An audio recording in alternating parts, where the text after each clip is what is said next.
Preface. I have endeavored in this ghostly little book to raise the ghost of an idea, which shall not put my readers out of each other, with the seasons, or with me. May it haunt their houses pleasantly, and no one wish to lay it. Their faithful friend and servant, Charles Dickens. December 1843. Stave 1. Marley's Ghost. Marley was dead to begin with. There is no doubt whatever about that. The register of his burial was signed by the clergyman, the clerk, the undertaker, and the chief mourner. Scrooge signed it, and Scrooge's name was good upon change for anything he chose to put his hand to. Old Marley was as dead as a doornail. Mind, I don't mean to say that I know of my own knowledge what there is particularly dead about a doornail. I might have been inclined myself to regard a coffin nail as the deadest piece of ironmongery in the trade. But the wisdom of our ancestors is in the simile, and my unhallowed hands shall not disturb it, or the country's done for. You will therefore permit me to repeat emphatically that Marley was as dead as a doornail. Scrooge knew he was dead? Of course he did. How could it be otherwise? Scrooge and he were partners for I don't know how many years. Scrooge was his sole executor, his sole administrator, his sole assign, his sole residuary legatee, his sole friend, and sole mourner. And even Scrooge was not so dreadfully cut up by the sad event, but that he was an excellent man of business on the very day of the funeral, and solemnized it with an undoubted bargain. The mention of Marley's funeral brings me back to the point I started from. There is no doubt that Marley was dead. This must be distinctly understood, or nothing wonderful can come of the story I am going to relate.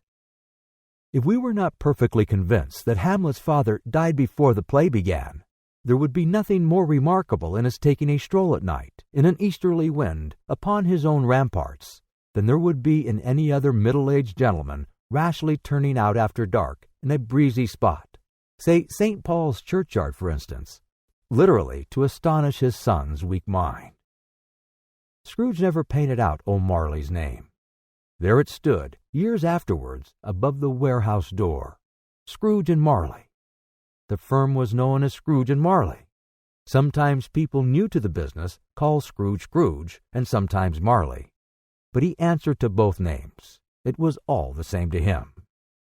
Oh, but he was a tight-fisted hand at the grindstone, Scrooge, a squeezing, wrenching, grasping, scraping, clutching, covetous old sinner, hard and sharp as flint, from which no steel had ever struck out generous fire, secret and self-contained, and solitary as an oyster. The cold within him froze his old features, nipped his pointed nose, shriveled his cheek, stiffened his gait, made his eyes red, his thin lips blue, and spoke out shrewdly in his grating voice.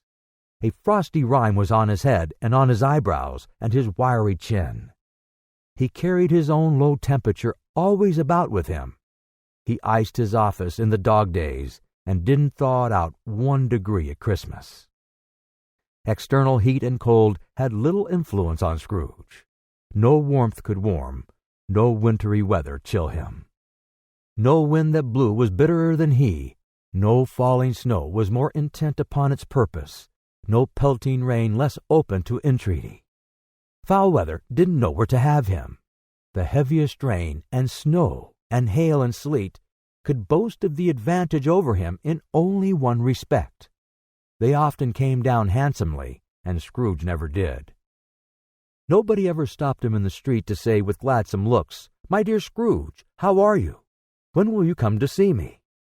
No beggars implored him to bestow a trifle. No children asked him what it was o'clock. No man or woman ever once in all his life inquired the way to such and such a place of Scrooge.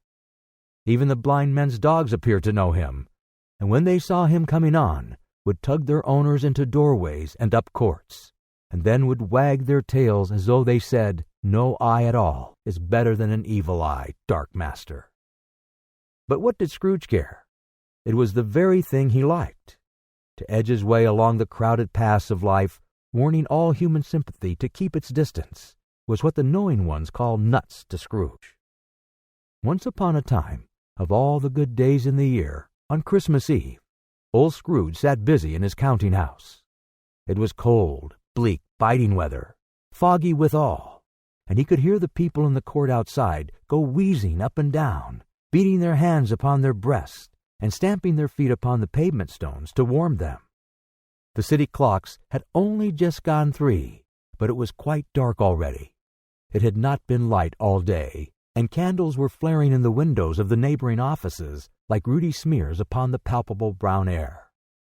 The fog came pouring in at every chink and keyhole, and was so dense without that although the court was one of the narrowest, the houses opposite were mere phantoms. To see the dingy cloud come drooping down, obscuring everything, one might have thought that nature lived hard by and was brewing on a large scale. The door of Scrooge's counting-house was open that he might keep his eye upon his clerk, who in a dismal little cell beyond, a sort of tank, was copying letters. Scrooge had a very small fire, but the clerk's fire was so very much smaller that it looked like one coal. But he couldn't replenish it, for Scrooge kept the coal box in his own room, and so surely as the clerk came in with the shovel, the master predicted that it would be necessary for them to part. Wherefore the clerk put on his white comforter and tried to warm himself at the candle, in which effort, not being a man of strong imagination, he failed. "A Merry Christmas, Uncle! God save you!" cried a cheerful voice. It was the voice of Scrooge's nephew, who came upon him so quickly that this was the first intimation he had of his approach. "Bah!" said Scrooge. "Humbug!" He had heated himself with rapid walking in the fog and frost, this nephew of Scrooge's, that he was all in a glow. His face was ruddy and handsome, his eyes sparkled, and his breath smoked again. "Christmas a humbug, Uncle," said Scrooge's nephew. "You don't mean that, I am sure." "I do," said Scrooge. "Merry Christmas! What right have you to be merry? What reason have you to be merry? You're poor enough." "Come then," returned the nephew gaily. "What right have you to be dismal? What reason have you to be morose? You're rich enough." Scrooge, having no better answer ready on the spur of the moment, said, "Bah!" again, and followed it up with "Humbug!" "Don't be cross, Uncle," said the nephew. "What else can I be?" returned the uncle, "when I live in such a world of fools as this? Merry Christmas! Out upon Merry Christmas! What's Christmas time to you but a time for paying bills without money, a time for finding yourself a year older, but not an hour richer, a time for balancing your books and having every item in 'em through a round dozen of months presented dead against you?" "If I could work my will," said Scrooge indignantly, "every idiot who goes about with Merry Christmas on his lips should be boiled with his own pudding and buried with a stake of holly through his heart. He should." "Uncle," pleaded the nephew. "Nephew," returned the uncle sternly, "keep Christmas in your own way, and let me keep it in mine." "Keep it," repeated Scrooge's nephew, "but you don't keep it." "Let me leave it alone then," said Scrooge. "Much good may it do you, much good it has ever done you." "There are many things from which I might have derived good, by which I have not profited, I dare say," returned the nephew, "Christmas among the rest. But I am sure I have always thought of Christmas time, when it has come round, apart from the veneration due to its sacred name and origin, if anything belonging to it can be apart from that, as a good time, a kind, forgiving, charitable, pleasant time, the only time I know of in the long calendar of the year when men and women seem by one consent to open their shut-up hearts freely and to think of people below them as if they really were fellow passengers to the grave and not another race of creatures bound on other journeys. And therefore, Uncle, though it has never put a scrap of gold or silver in my pocket, I believe that it has done me good and will do me good, and I say, God bless it." The clerk in the tank involuntarily applauded. Becoming immediately sensible of the impropriety, he poked the fire and extinguished the last frail spark forever. "Let me hear another sound from you," said Scrooge, "and you'll keep Christmas by losing your situation. You're quite a powerful speaker, sir," he added, turning to his nephew. "I wonder you don't go into Parliament." "Don't be angry, Uncle. Come, dine with us tomorrow." Scrooge said that he would see him. Yes, indeed he did. He went through the whole length of the expression, and said that he would see him in that extremity first. "But why?" cried Scrooge's nephew. "Why?" "Why did you get married?" said Scrooge. "Because I fell in love." "Because you fell in love," growled Scrooge, as if that were the only thing in the world more ridiculous than a Merry Christmas. "Good afternoon." "Nay, uncle, but you never came to see me before that happened. Why give it as a reason for not coming now?" "Good afternoon," said Scrooge. "I want nothing from you. I ask nothing of you. Why cannot we be friends?" "Good afternoon," said Scrooge. "I am sorry with all my heart to find you so resolute. We have never had any quarrel to which I have been a party, but I have made the trial and homage to Christmas, and I'll keep my Christmas humor to the last. So a Merry Christmas, uncle." "Good afternoon," said Scrooge. "And a Happy New Year." "Good afternoon," said Scrooge. His nephew left the room without an angry word, notwithstanding. He stopped at the outer door to bestow the greetings of the season on the clerk, who, cold as he was warmer than Scrooge, for he returned them cordially. "There's another fellow," muttered Scrooge, who overheard him, "my clerk with 15 shillings a week, and a wife and family, talking about a Merry Christmas. I'll retire to Bedlam." This lunatic, in letting Scrooge's nephew out, had let 2 other people in. They were portly gentlemen, pleasant to behold, and now stood with their hats off in Scrooge's office. They had books and papers in their hands and bowed to him. "Scrooge and Marley's, I believe," said one of the gentlemen, referring to his list. "Have I the pleasure of addressing Mr. Scrooge or Mr. Marley?" "Mr. Marley has been dead these 7 years," Scrooge replied. "He died 7 years ago, this very night." "We have no doubt his liberality is well represented by his surviving partner," said the gentleman, presenting his credentials. It certainly was, for they had been 2 kindred spirits.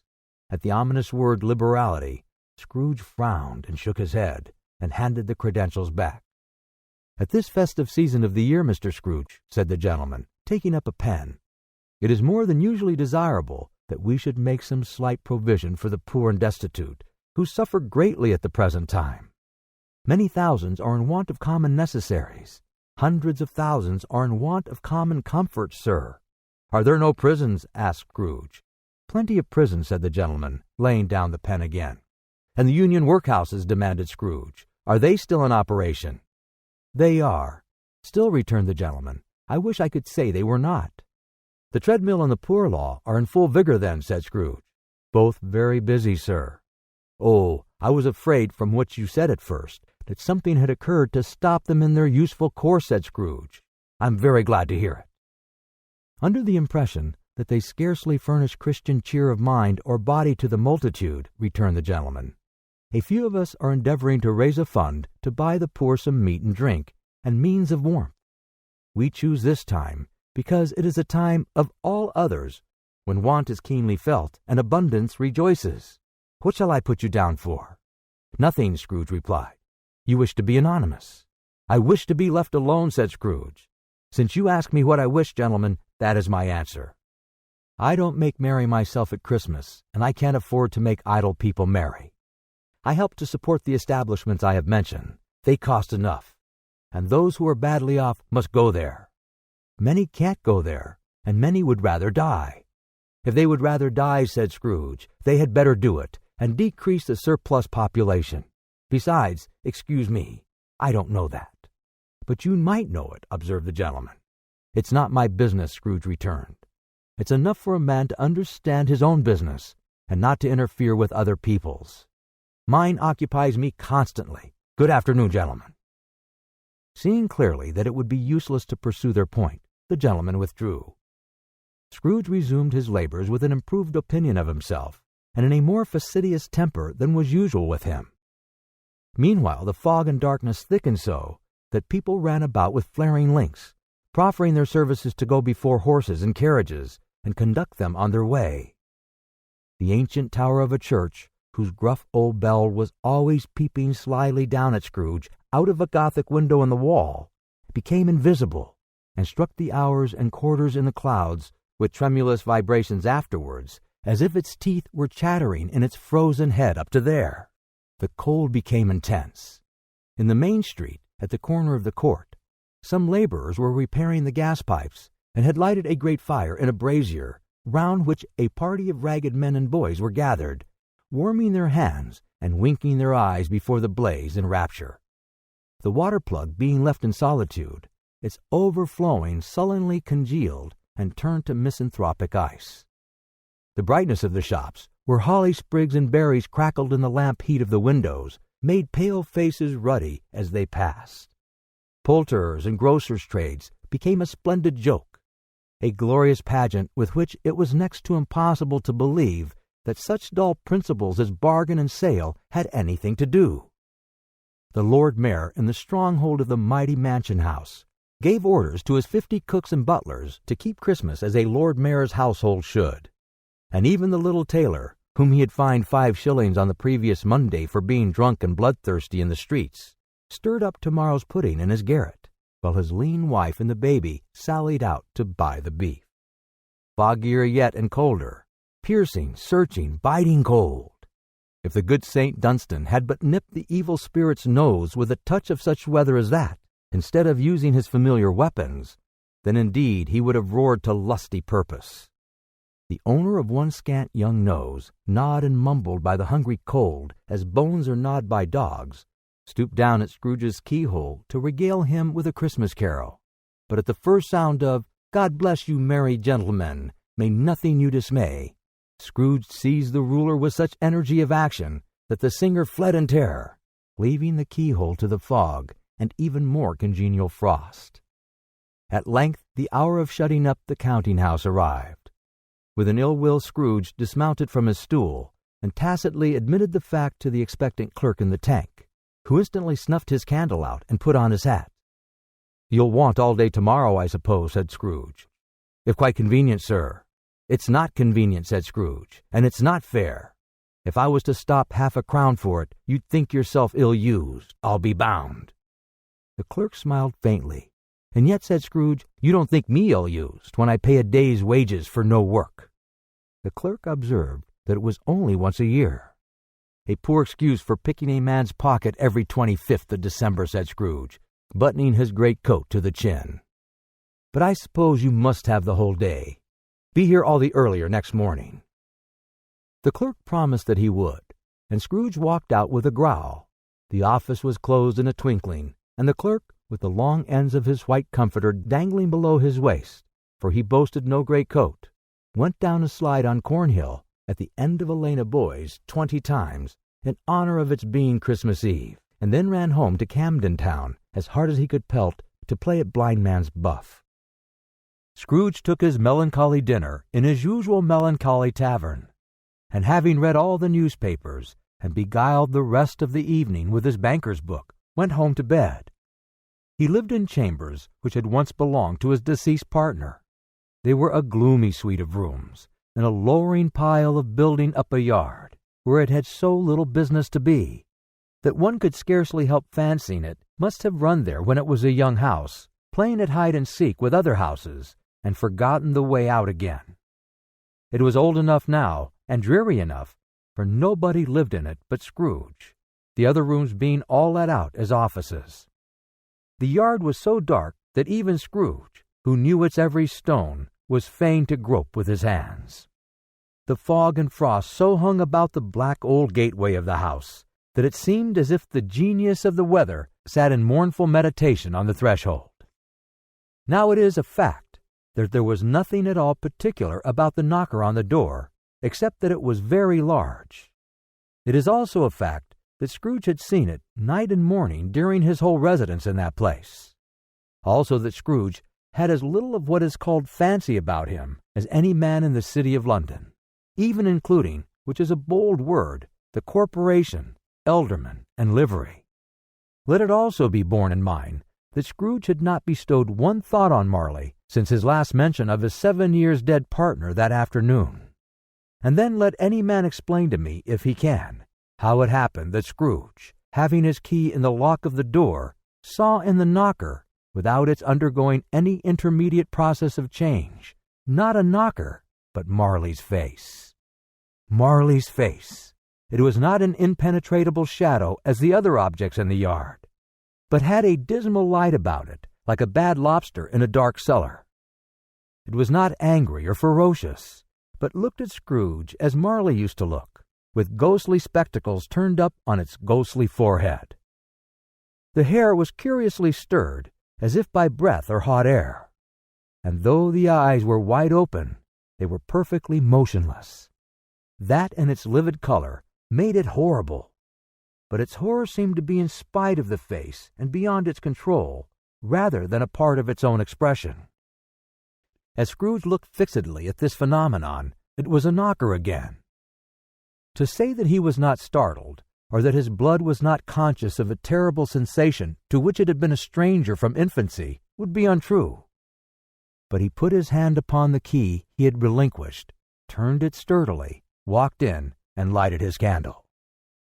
He did pause with a moment's irresolution before he shut the door, and he did look cautiously behind it at first, as if he half expected to be terrified with the sight of Marley's pigtail sticking out into the hall.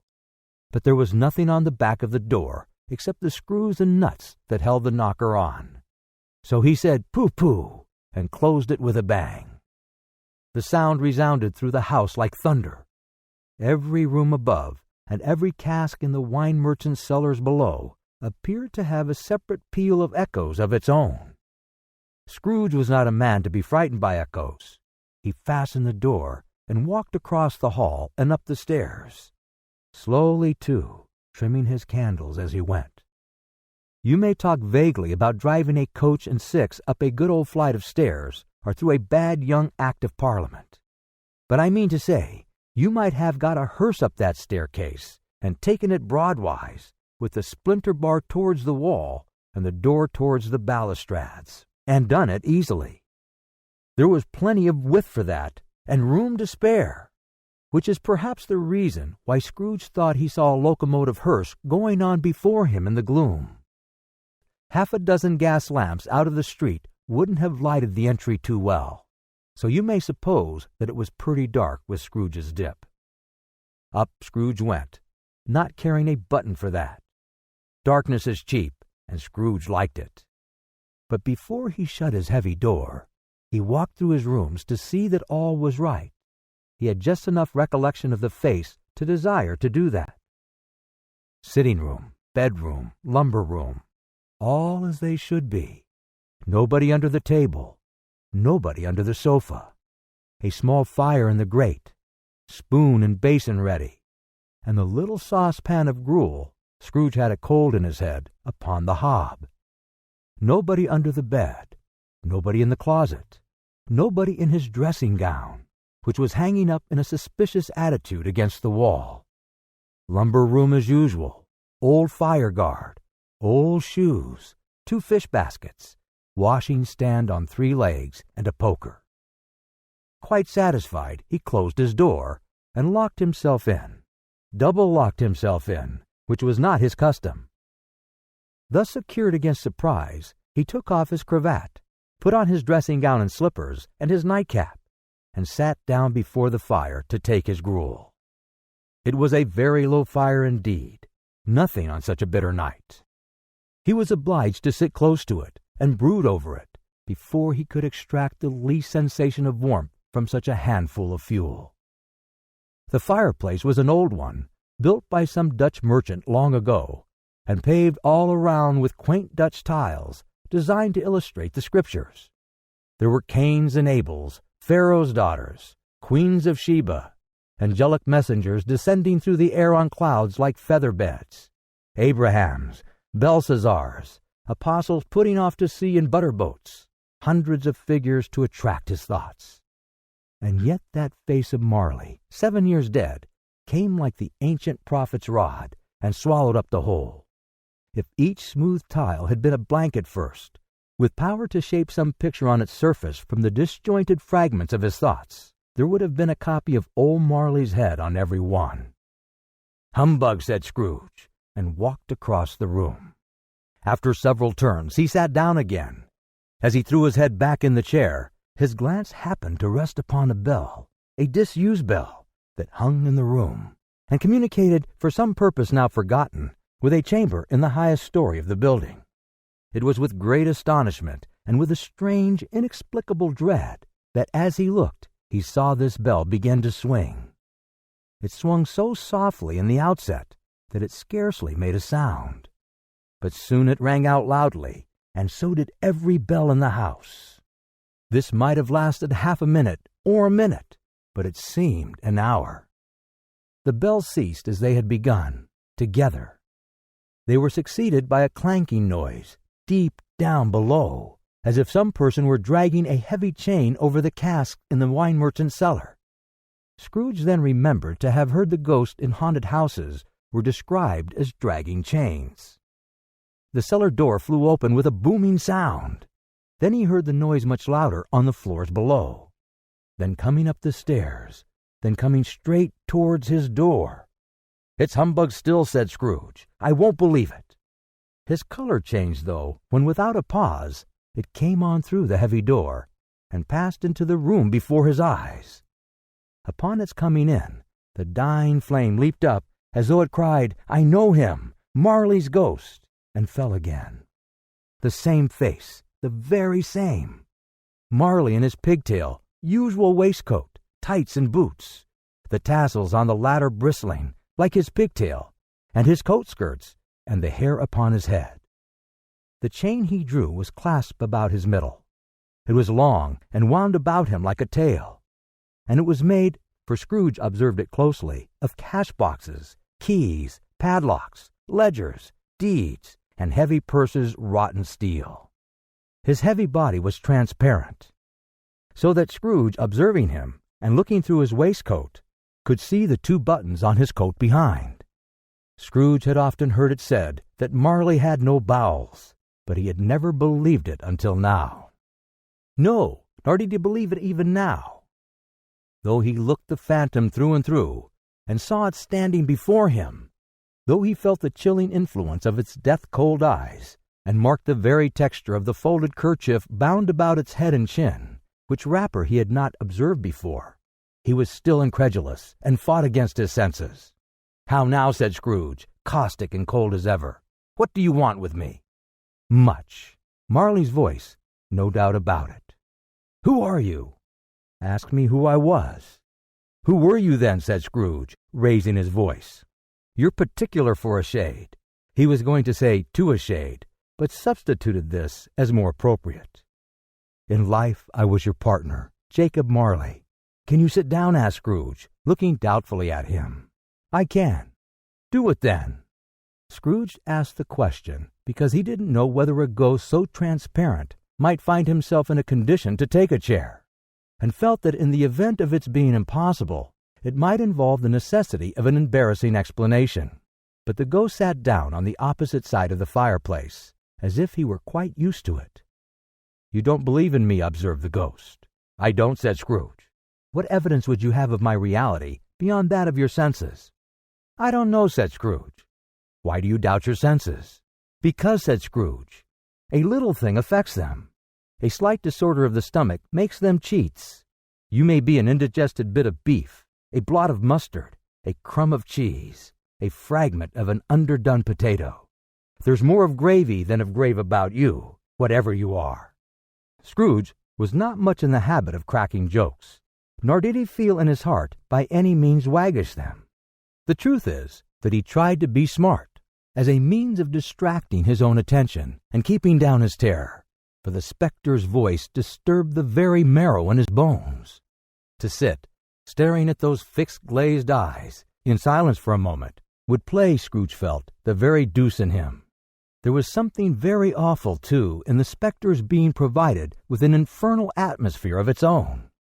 Scrooge could not feel it himself, but this was clearly the case. For though the ghost sat perfectly motionless, its hair and skirts and tassels were still agitated as by the hot vapor from an oven. "You see this toothpick," said Scrooge, returning quickly to the charge, for the reason just assigned, and wishing, though it were only for a second, to divert the vision's stony gaze from himself. "I do," replied the ghost. "You are not looking at it," said Scrooge. "But I see it," said the ghost, notwithstanding. "Well," returned Scrooge, "I have but to swallow this, and be for the rest of my days persecuted by a legion of goblins, all of my own creation. Humbug, I tell you, humbug!" At this, the spirit raised a frightful cry, and shook its chains with such a dismal and appalling noise that Scrooge held on tight to his chair to save himself from falling in a swoon. But how much greater was his horror when the phantom, taking off the bandage round its head, as if it were too warm to wear indoors, its lower jaw dropped down upon its breast. Scrooge fell upon his knees and clasped his hands before his face. "Mercy," he said. "Dreadful apparition, why do you trouble me?" "Man of the worldly mind," replied the ghost, "do you believe in me or not?" "I do," said Scrooge. "I must. But why do spirits walk the earth, and why do they come to me?" "It is required of every man," the ghost returned, "that the spirit within him should walk abroad among his fellow men, and travel far and wide. And if that spirit goes not forth in life, it is condemned to do so after death. It is doomed to wander through the world, oh, woe is me, and witness what it cannot share, but might have shared on earth, and turn to happiness." Again the spectre raised a cry, and shook its chain, and wrung its shadowy hands. "You are fettered," said Scrooge, trembling. "Tell me why." "I wear the chain I forged in my life," replied the ghost. "I made it link by link, and yard by yard. I girded it on of my own free will, and of my own free will I wore it. Is its pattern strange to you?" Scrooge trembled more and more. "Or would you know," pursued the ghost, "the weight and length of the strong coil you bear yourself? It was full as heavy and as long as this 7 Christmas Eves ago. You have labored on it since. It is a ponderous chain." Scrooge glanced about him on the floor, in the expectation of finding himself surrounded by 50 or 60 fathoms of iron cable, but he could see nothing. "Jacob," he said imploringly, "old Jacob Marley, tell me more. Speak comfort to me, Jacob." "I have none to give," the ghost replied. "It comes from other regions, Ebenezer Scrooge, and is conveyed by other ministers to other kinds of men. Nor can I tell you what I would. A very little more is all permitted to me. I cannot rest. I cannot stay. I cannot linger anywhere. My spirit never walked beyond our counting-house, mark me. In my life, my spirit never roved beyond the narrow limits of our money-changing hole, and weary journeys lie before me." It was a habit with Scrooge, whenever he became thoughtful, to put his hands in his breeches pockets. Pondering on what the ghost had said, he did so now, but without lifting up his eyes or getting off his knees. "You must have been very slow about it, Jacob," Scrooge observed, in a businesslike manner, though with humility and deference. "Slow," the ghost repeated. 7 years dead," mused Scrooge, "and traveling all the time." "The whole time," said the ghost. "No rest, no peace, incessant torture of remorse." "You travel fast," said Scrooge. "On the wings of the wind," replied the ghost. "You might have got over a great quantity of ground in 7 years," said Scrooge. The ghost, on hearing this, set up another cry, and clanked its chain so hideously in the dead silence of the night that the ward would have been justified in indicting it for a nuisance.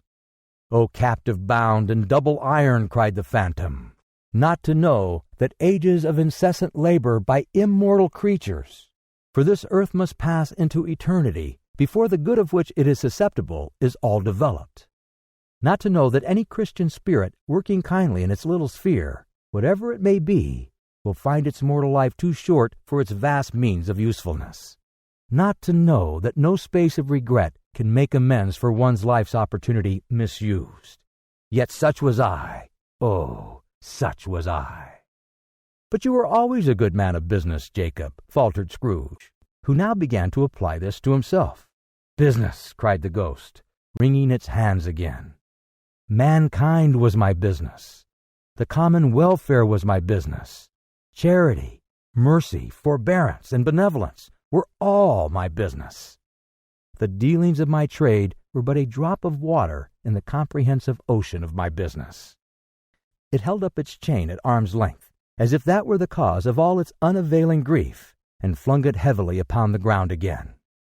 "At this time of the rolling year," the spectre said, "I suffer most. Why did I walk through crowds of fellow beings with my eyes turned down, and never raise them to that blessed star which led the wise men to a poor abode? were there no poor homes to which its light would have conducted me? Scrooge was very dismayed to hear the spectre going on at this rate, and began to quake exceedingly. "Hear me," cried the ghost. "My time is nearly gone." "I will," said Scrooge, "but don't be hard upon me. Don't be flowery, Jacob, pray. How is it that I appear before you in a shape that you can see? I may not tell. I have sat invisible beside you many and many a day." It was not an agreeable idea. Scrooge shivered and wiped the perspiration from his brow. "There is no light part of my penance," pursued the ghost. "I am here tonight to warn you that you have yet a chance and hope of escaping my fate, a chance and hope of my procuring Ebenezer." "You were always a good friend to me," said Scrooge. "Thank ye." "You will be haunted," resumed the ghost, "by 3 spirits." Scrooge's countenance fell almost as low as the ghost's had done. "Is that the chance and hope you mentioned, Jacob?" he demanded, in a faltering voice. "It is." "I think I'd rather not," said Scrooge. "Without their visit," said the ghost, "you cannot hope to shun the path I tread. Expect the first tomorrow, when the bell tolls 1. "Couldn't I take 'em all at once and have it over, Jacob?" hinted Scrooge. "Expect the second on the next night at the same hour. The third upon the next night, when the last stroke of 12 has ceased to vibrate. Look to see me no more, and look that, for your own sake, you remember what has passed between us." When it had said these words, the spectre took its wrapper from the table and bound it round its head as before. Scrooge knew this by the smart sound its teeth made when the jaws were brought together again by the bandage. He ventured to raise his eyes again, and found his supernatural visitor confronting him in an erect attitude, with its chain wound over and about its arm. The apparition walked backward from him, and at every step it took, the window raised itself a little, so that when the spectre reached it, it was wide open. It beckoned Scrooge to approach, which he did. When they were within 2 paces of each other, Marley's ghost held up its hand, warning him to come no nearer. Scrooge stopped, not so much in obedience as in surprise and fear, for on the raising of the hand he became sensible of the confused noises in the air, incoherent sounds of lamentation and regret, wailings inexpressibly sorrowful and self-accusatory. The spectre, after listening for a moment, joined in the mournful dirge, and floated out upon the bleak, dark night. Scrooge followed to the window, desperate in his curiosity. He looked out.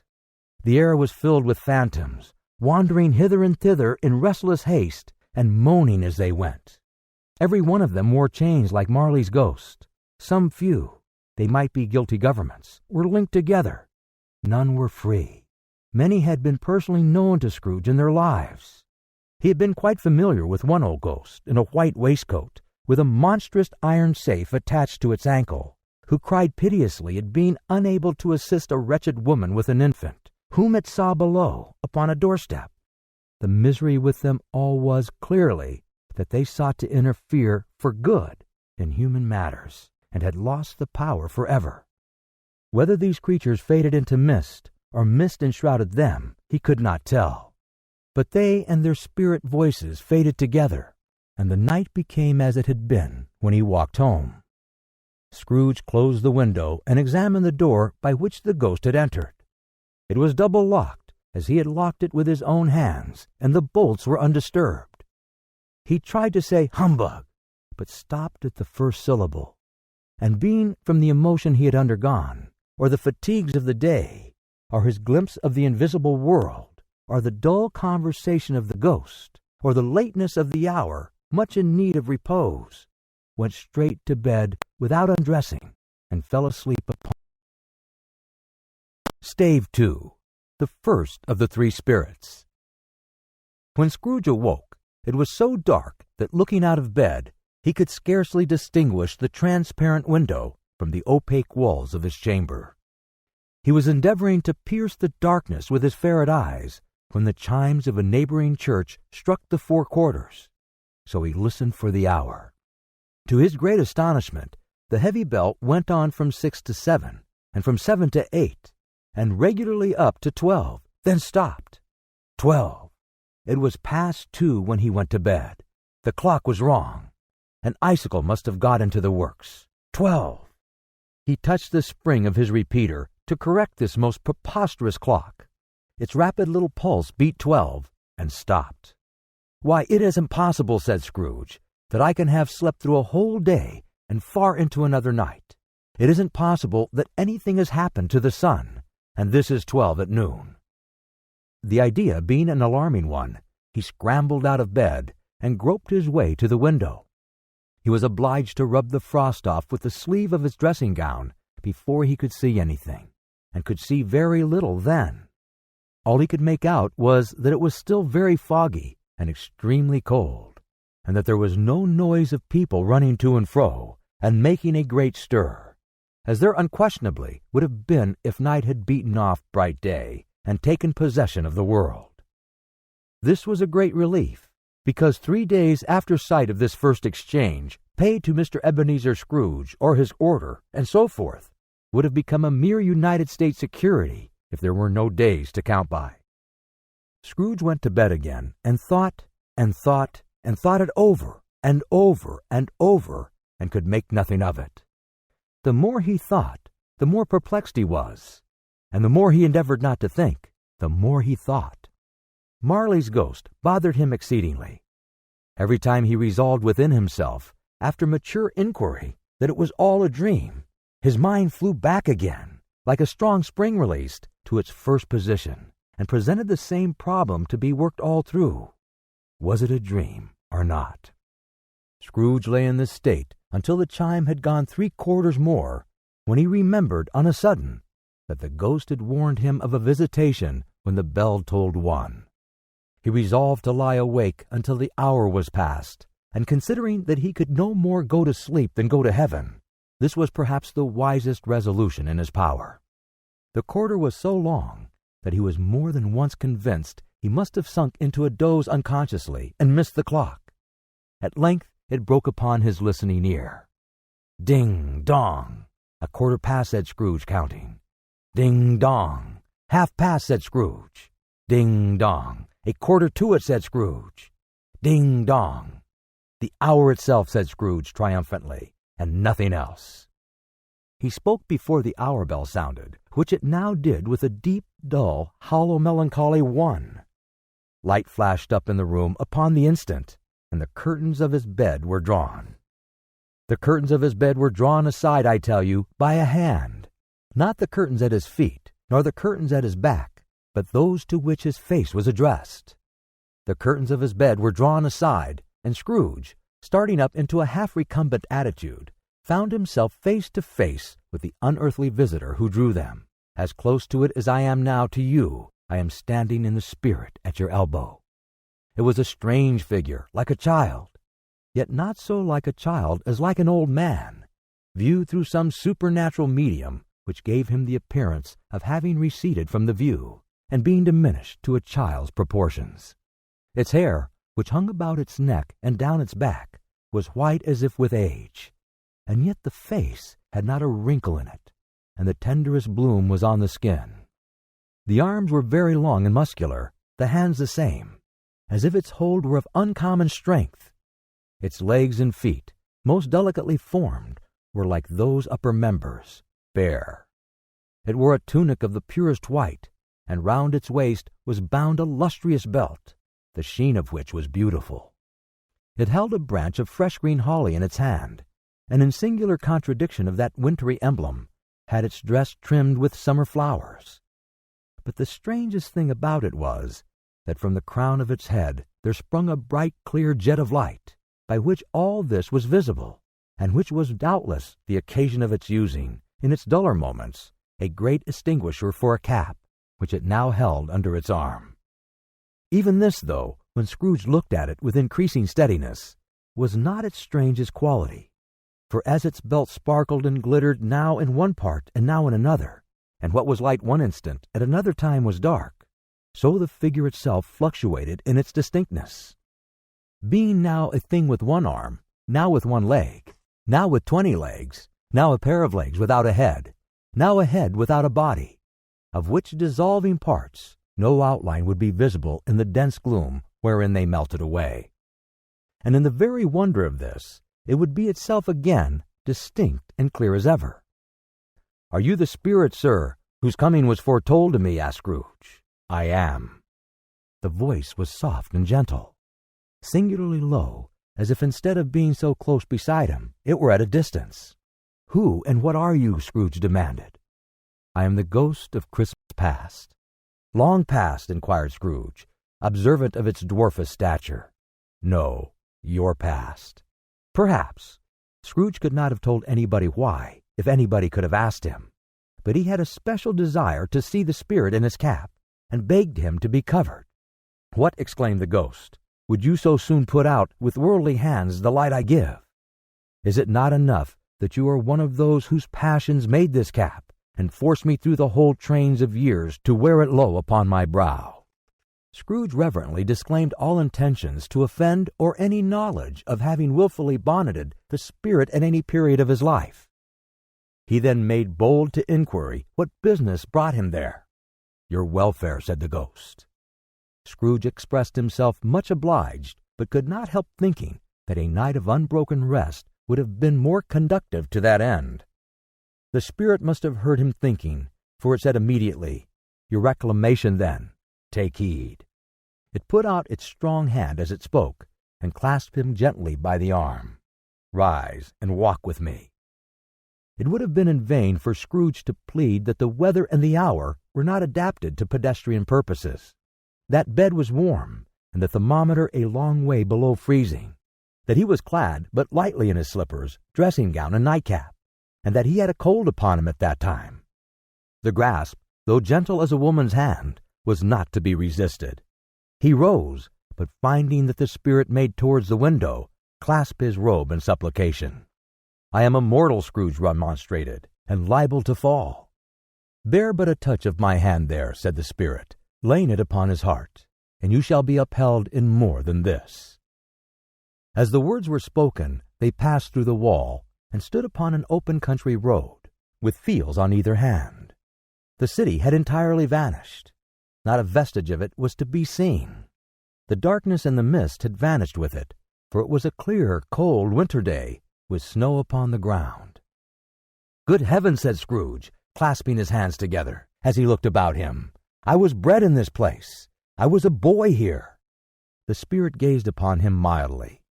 Its gentle touch, though it had been light and instantaneous, appeared still present to the old man's sense of feeling.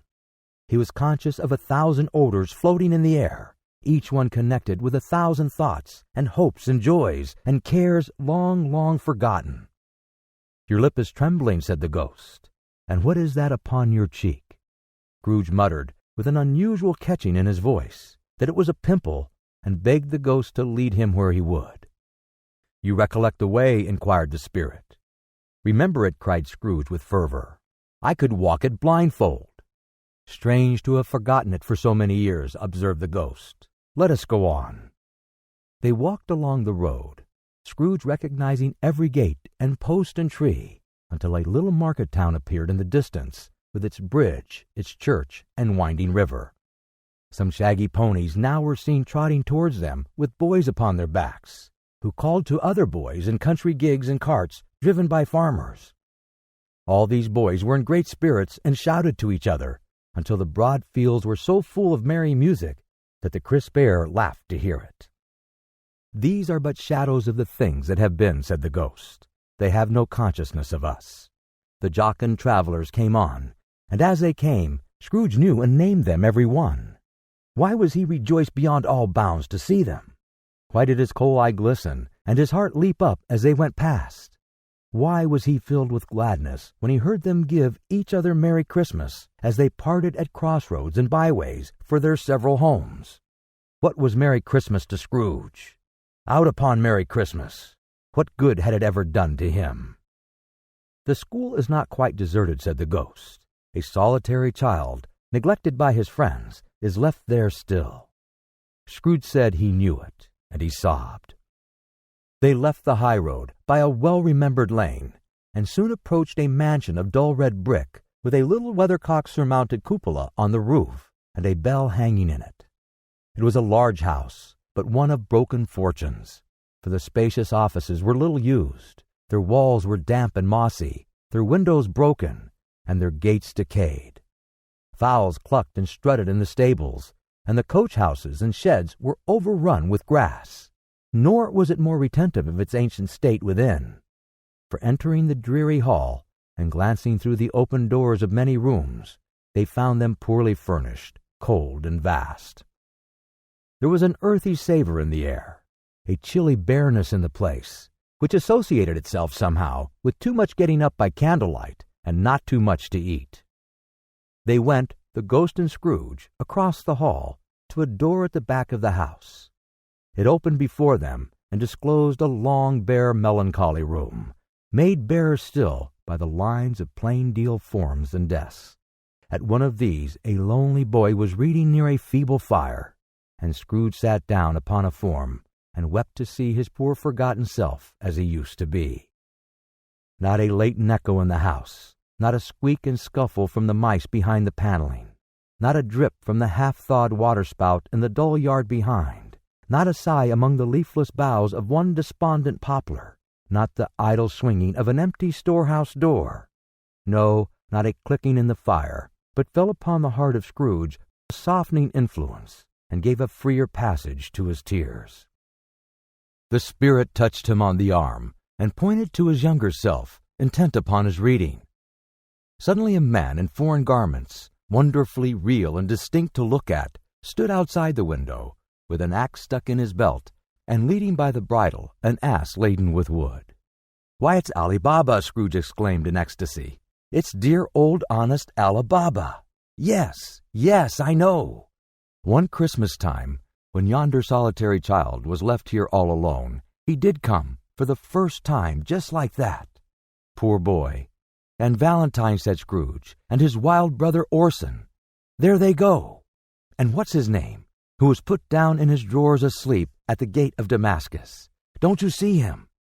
And the Sultan's groom turned upside down by the genie. There he is upon his head. Serve him right. I'm glad of it. What business had he to be married to the princess?" To hear Scrooge expending all the earnestness of his nature on such subjects, in a most extraordinary voice between laughing and crying, and to see his heightened and excited face, would have been a surprise to his business friends in the city indeed. "There's the parrot," cried Scrooge. "Green body and yellow tail, with a thing like a lettuce growing out of the top of his head. There he is. Poor Robinson Crusoe, he called him, when he came home again after sailing round the island. Poor Robinson Crusoe, where have you been, Robinson Crusoe?" The man thought he was dreaming, but he wasn't. It was the parrot, you know. There goes Friday running for his life to the little creek. Hallo, hoop, halloo! Then, with a rapidity of transition very foreign to his usual character, he said, in a pity for his former self, "Poor boy," and cried again. "I wish," Scrooge muttered, putting his hand in his pocket and looking about him after drying his eyes with his cuff, "but it's too late now." "What is the matter?" asked the spirit. "Nothing," said Scrooge, "nothing. There was a boy singing a Christmas carol at my door last night, and I should like to have given him something, that's all." The ghost smiled thoughtfully and waved his hand, saying as he did so, "Let us see another Christmas." Scrooge's former self grew larger at the words, and the room became a little darker and more dirty. The panels shrunk, the windows cracked. Fragments of plaster fell out of the ceiling, and the naked laths were shown instead. But how all this was brought about, Scrooge knew no more than you do. He only knew that it was quite correct, that everything had happened so, that there he was, alone again, when all the other boys had gone home for the jolly holidays. He was not reading now, but walking up and down despairingly. Scrooge looked at the ghost, and with a mournful shaking of his head, glanced anxiously towards the door. It opened, and a little girl, much younger than the boy, came darting in, and putting her arms about his neck and often kissing him, addressed him as her dear, dear brother. "I have come to take you home, dear brother," said the child, clapping her tiny hands and bending down to laugh. "To bring you home, home, home." "Home, little Fan," returned the boy. "Yes," said the child, brimful of glee. "Home for good and all. Home for ever and ever. Father is much kinder than he used to be. That home's like heaven. He spoke so gently to me one dear night when I was going to bed that I was not afraid to ask him once more if you might come home. And he said yes, you should, and sent me in a coach to bring you. And you're to be a man, said the child, opening her eyes, and are never to come back here. But first, we're to be together all Christmas long and have the merriest time in all the world. You are quite a woman, little Fan, exclaimed the boy. She clapped her hands and laughed, and tried to touch his head, but being too little, laughed again, and stood on tiptoe to embrace him. Then she began to drag him in her childish eagerness towards the door, and he, nothing loath to go, accompanied her. A terrible voice in the hall cried, "Bring down Master Scrooge's box, there!" And in the hall appeared the schoolmaster himself, who glared on Master Scrooge with a ferocious condescension, and threw him into a dreadful state of mind by shaking hands with him. He then conveyed him and his sister in the veriest well of a shivering best parlor that was ever seen, where the maps upon the wall and the celestial and terrestrial globes in the windows were waxy with cold. Here he produced a decanter of curiously light wine and a block of curiously heavy cake, and administered installments of those dainties to the young people, at the same time sending out a meager servant to offer a glass of something to the postboy, who answered that he thanked the gentleman, but if it was the same tap as he had tasted before, he had rather not. Master Scrooge's trunk being by this time tied on to the top of the chaise, the children bade the schoolmaster good-bye right willingly, and getting into it, drove gaily down the garden sweep, the quick wheels dashing the hoar-frost and snow from off the dark leaves of the evergreens like spray. Always a delicate creature whom a breath might have withered, said the ghost, but she had a large heart. So she had, cried Scrooge. You're right. I will not gainsay it, spirit. God forbid. She died a woman, said the ghost, and had, as I think, children. One child, Scrooge returned. True, said the ghost, your nephew. Scrooge seemed uneasy in his mind, and answered briefly, yes. Although they had but that moment left the school behind them, they were now in the busy thoroughfares of a city, where shadowy passengers passed and repassed, where shadowy carts and coaches battled for the way, and all the strife and the tumult of a real city were. It was made plain enough by the dressing of the shops that here too it was Christmas time again, but it was evening, and the streets were lighted up. The ghost stopped at a certain warehouse door and asked Scrooge if he knew it.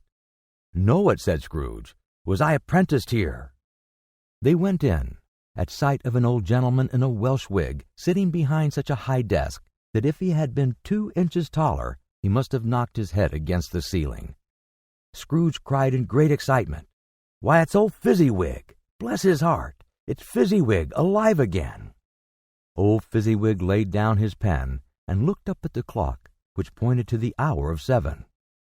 He rubbed his hands, adjusted his capacious waistcoat, laughed all over himself from his shoes to his organ of benevolence, and called out in a comfortable, oily, rich, fat, jovial voice, Yo-ho there, Ebenezer, Dick. Scrooge's former self, now grown a young man, came briskly in, accompanied by his fellow prentice. Dick Wilkins, to be sure, said Scrooge to the ghost. Bless me, yes, there he is. He was very much attached to me, was Dick. Poor Dick. Dear, dear. Yo-ho, my boys, said Fezziwig. No more work tonight. Christmas Eve, Dick. Christmas, Ebenezer. Let's have the shutters up, cried old Fezziwig, with a sharp clap of his hands, before a man can say Jack Robinson. You wouldn't believe how those two fellows went at it. They charged into the street with the shutters. 1, 2, 3, had 'em up in their places. 4, 5, 6, barred 'em and pinned 'em. 7, 8, 9, and came back before you could have got to 12, panting like racehorses. Hilly-ho, cried old Fezziwig, skipping down from the high desk with wonderful agility. Clear away, my lads, and let's have lots of room here. Hilly-ho, Dick. Cheer up, Ebenezer. Clear away. There was nothing they wouldn't have cleared away or couldn't have cleared away, with old Fezziwig looking on. It was done in a minute. Every movable was packed off as if it were dismissed from public life for evermore. The floor was swept and watered, the lamps were trimmed. Fuel was heaped upon the fire, and the warehouse was as snug and warm and dry and bright to a ballroom as you would desire to see upon a winter's night. In came a fiddler with a music book, and went up to the lofty desk and made an orchestra of it, and tuned like 50 stomach aches. In came Mrs. Fezziwig, one vast substantial smile. In came the 3 Miss Fezziwigs, beaming and lovable. In came the 6 young followers, whose hearts they broke. In came all the young men and women employed in the business. In came the housemaid with her cousin, the baker. In came the cook with her brother's particular friend, the milkman. In came the boy from over the way, who was suspected of not having board enough from his master, trying to hide himself behind the girl from next door but one, who was proved to have had her ears pulled by her mistress. In they all came, one after another, some shyly, some boldly, some gracefully, some awkwardly, some pushing, some pulling. In they all came anyhow and everyhow. Away they all went, 20 couple at once, hands half round and back again the other way, down the middle and up again, round and round in various stages of affectionate grouping. Old top couple always turning up in the wrong place, new top couple starting off again as soon as they got there. All top couples at last, and not a bottom one to help them. When this result was brought about, old Fezziwig, clapping his hands to stop the dance, cried out, "Well done!" and the fiddler plunged his hot face into a pot of porter, especially provided for that purpose. But scorning rest upon his reappearance, he instantly began again, though there was no dancers yet, as if the other fiddler had been carried home, exhausted on a shutter, and he was a brand-new man, resolved to beat him out of sight or perish. There were more dances, and there were forfeits, and more dances, and there was cake, and there was nuggets, and there was a great piece of cold roast, and there was a great piece of cold boiled, and there were mince pies and plenty of beer. But the great effect of the evening came after the roast and boiled, when the fiddler, an artful dog mind, the sort of man who knew his business better than you or I could have told it to him, struck up Sir Roger de Coverley. Then old Fezziwig stood out to dance with Mrs. Fezziwig, top couple too, with a good stiff piece of work cut out for them, 3 or 4 and 20 pair of partners, people who were not to be trifled with, people who would dance and had no notion of walking. But if they had been twice as many, 4 times, old Fezziwig would have been a match for them, and so would Mrs. Fezziwig. As to her, she was worthy to be his partner in every sense of the term. If that's not high praise, tell me higher, and I'll use it. A positive light appeared to issue from Fezziwig's calves. They shone in every part of the dance like moons. You couldn't have predicted at any given time what would have become of them next. And when old Fezziwig and Mrs. Fezziwig had gone all through the dance, advance and retire, both hands to your partner, bow and curtsy, corkscrew, thread the needle, and back again to your place, Fezziwig cut so deftly that he appeared to wink with his legs, and came upon his feet again without a stagger. When the clock struck 11, this domestic ball broke up. Mr. and Mrs. Fezziwig took their stations, one on either side of the door, and shaking hands with every person individually as he or she went out, wished him or her a Merry Christmas. When everybody had retired but the 2 prentices, they did the same to them. And thus the cheerful voices died away, and the lads were left to their beds, which were under a counter in the back shop. During the whole of this time, Scrooge had acted like a man out of his wits. His heart and soul were in the scene, and with his former self.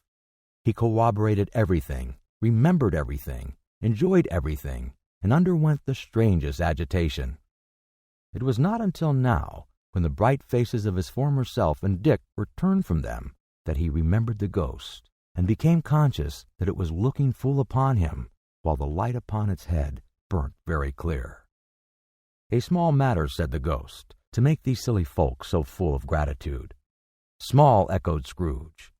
The spirit signed to him to listen to the 2 apprentices, who were pouring out their hearts in praise of Fezziwig, and when he had done so, said, "Why, is it not? He has spent but a few pounds of your mortal money, 3 or 4 perhaps. Is that so much that he deserves this praise?" "It isn't that," said Scrooge, heated by the remark, and speaking unconsciously like his former, not his latter self. It isn't that spirit. He has the power to render us happy or unhappy, to make our service light or burdensome, a pleasure or a toil.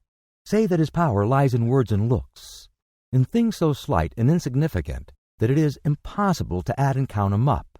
What then? The happiness he gives is quite as great as if it cost a fortune. He felt the spirit's glance and stopped. "What is the matter?" asked the ghost. "Nothing particular," said Scrooge. "Something, I think," the ghost insisted. "No," said Scrooge. "No. I should like to be able to say a word or two to my clerk just now. That's all." His former self turned down the lamps as he gave utterance to the wish, and Scrooge and the ghost again stood side by side in the open air. "My time grows short," observed the spirit. "Quick." This was not addressed to Scrooge, or to anyone whom he could see, but it produced an immediate effect. For again Scrooge saw himself. He was older now, a man in the prime of life. His face had not the harsh and rigid lines of later years, but it had begun to wear the signs of care and avarice. There was an eager, greedy, restless motion in the eye, which showed the passion that had taken root, and where the shadow of the growing tree would fall. He was not alone, but sat by the side of a fair young girl in a mourning dress, in whose eyes there were tears, which sparkled in the light that shone out of the ghost of Christmas past. "It matters little," she said softly, "to you very little. Another idol has displaced me, and if it can cheer and comfort you in time to come, as I would have tried to do, I have no just cause to grieve." "What idol has displaced you?" he rejoined. "A golden one." "This is the even-handed dealing of the world," he said. "There is nothing on which it is so hard as poverty, and there is nothing it professes to condemn with such severity as the pursuit of wealth." "You fear the world too much," she answered gently. "All your other hopes have merged into the hope of being beyond the chance of its sordid reproach. I have seen your nobler aspirations fall off one by one until the master passion, gain, engrosses you. Have I not?" "What then?" he retorted. "Even if I have grown so much wiser, what then? I am not changed towards you." She shook her head. "Am I? Our contract is an old one. It was made when we were both poor and content to be so, until, in good season, we could improve our worldly fortune by our patient industry. You are changed. When it was made, you were another man." "I was a boy," he said impatiently. "Your own feeling tells you that you are not what you are," she returned. "I am. That which promised happiness when we were one in heart is fraught with misery now that we are two. How often and how keenly I have thought of this, I will not say. It is enough that I have thought of it and can release you." "Have I ever sought release?" "In words, no, never." "In what then?" "In a changed nature, in an altered spirit, in another atmosphere of life. Another hope as its great end. In everything that made my love of any worth or value in your sight. If this had never been between us," said the girl, looking mildly but with steadiness upon him, "tell me, would you seek me out and try to win me now?" "Ah, no." He seemed to yield to the justice of this supposition in spite of himself, but he said with a struggle, "You think not." "I would gladly think otherwise if I could," she answered. "Heaven knows. When I have learned a truth like this, I know how strong and irresistible it must be. But if you were free today, tomorrow, yesterday, can I even believe that you would choose a dowerless girl, you who, in your very confidence with her, weigh everything by gain? Or choosing her, if for a moment you are false enough to your one guiding principle to do so, do I not know that your repentance and regret would surely follow? I do, and I release you, with a full heart, for the love of him you once were."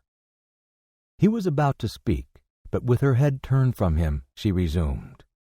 "You may, the memory of what is past, half makes me hope you will, have pain in this. A very, very brief time, and you will dismiss the recollection of it gladly as an unprofitable dream, from which it happened well that you awoke. May you be happy in the life you have chosen." She left him, and they parted. "Spirit," said Scrooge, "show me no more. Conduct me home. Why do you delight to torture me?" "One shadow more," exclaimed the ghost. "No more," cried Scrooge. "No more.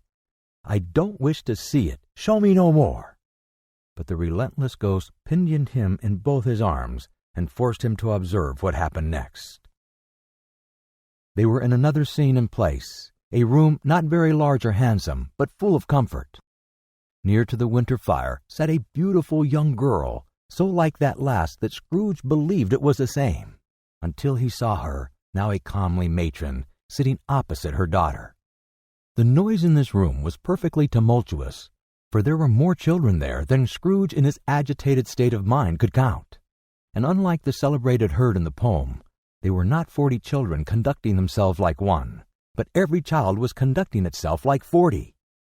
The consequences were uproarious beyond belief, but no one seemed to care. On the contrary, the mother and daughter laughed heartily and enjoyed it very much, and the latter, soon beginning to mingle in the sports, got pillaged by the young brigands most ruthlessly. What would I have not given to be one of them, though I could never have been so rude? No, I wouldn't for the wealth of all the world have crushed that braided hair and torn it down. And for the precious little shoe, I wouldn't have plucked it off, God bless my soul, to save my life. As to measuring her waist in sport, as they did, bold young brood, I couldn't have done it. I should have expected my arm to have grown round it for a punishment, and never come straight again. And yet I should have dearly liked, I own, to have touched her lips, to have questioned her, that she might have opened them, to have looked upon the lashes of her downcast eyes, and never raised a blush, to have let loose waves of hair, an inch of which would have been a keepsake beyond price. In short, I should have liked, I do confess, to have had the lightest license of a child, and yet to have been man enough to know its value. But now a knocking at the door was heard, and such a rush immediately ensued that she, with laughing face and plundered dress, was borne towards it, the center of a flushed and boisterous group, just in time to greet the father, who came home attended by a man laden with Christmas toys and presents. Then the shouting and the struggling, and the onslaught that was made on the defenseless porter, the scaling him with chairs for ladders to dive into his pockets, to spoil him of brown paper parcels, hold on tight by his cravat, hug him round his neck, pommel his back, and kick his legs in irresistible affection. The shouts of wonder and delight with which the development of every package was received, the terrible announcement that the baby had been taken in the act of putting a doll's frying pan into his mouth, and was more than suspected of having swallowed a fictitious turkey glued on a wooden platter. The immense relief of finding this a false alarm, the joy and gratitude and ecstasy, they are all indescribable alike. It is enough that by degrees the children and their emotions got out of the parlor, and by one stair at a time up to the top of the house, where they went to bed and so subsided. And now Scrooge looked on more attentively than ever, when the master of the house, having his daughter leaning fondly on him, sat down with her and her mother at his own fireside. And when he thought that such another creature, quite as graceful and as full of promise, might have called him father, and been a springtime in the haggard winter of his life, his sight grew very dim indeed. "Belle," said the husband, turning to his wife with a smile, "I saw an old friend of yours this afternoon." "Who was it?" "Yes." "How can I?" "Tut, don't I know?" she added in the same breath, laughing as he laughed. "Mr. Scrooge." Mr. Scrooge it was. I passed his office window, and as it was not shut up, he had a candle inside. I could scarcely help seeing him. His partner lies upon the point of death, I hear, and there he sat alone, quite alone in the world, I do believe. "Spirit," said Scrooge in a broken voice, "remove me from this place." "I told you these were shadows of things that have been," said the ghost, "that they are what they are. Do not blame me." "Remove me," Scrooge exclaimed. "I cannot bear it." He turned upon the ghost, and seeing that it looked upon him with a face in which in some strange way there were fragments of all the faces it had shown him, wrestled with it. "Leave me, take me back, haunt me no longer." And the struggle, if that can be called a struggle in which the ghost, with no visible resistance on its own part, was undisturbed by any effort of its adversary, Scrooge observed that its light was burning high and bright, and dimly connecting that with its influence over him, he seized the extinguisher cap and by a sudden action pressed it down upon his head. The spirit dropped beneath it, so that the extinguisher covered its whole form. But though Scrooge pressed it down with all his force, he could not hide the light which streamed from under it in an unbroken flood upon the ground. He was conscious of being exhausted and overcome by an irresistible drowsiness, and further, of being in his own bedroom. He gave the cap a parting squeeze, in which his hand relaxed, and had barely time to reel to bed before he sank into a heavy. Stave 3, the second of the three spirits. Awaking in the middle of a prodigiously tough snore, and sitting up in his bed to get his thoughts together, Scrooge had no occasion to be told that the bell was again upon the stroke of 1.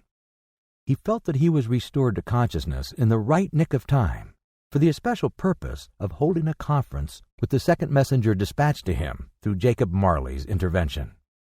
But finding that he turned uncomfortably cold when he began to wonder which of his curtains this new spectre would draw back, he put them every one aside with his own hands, and lying down again, established a sharp lookout all round the bed.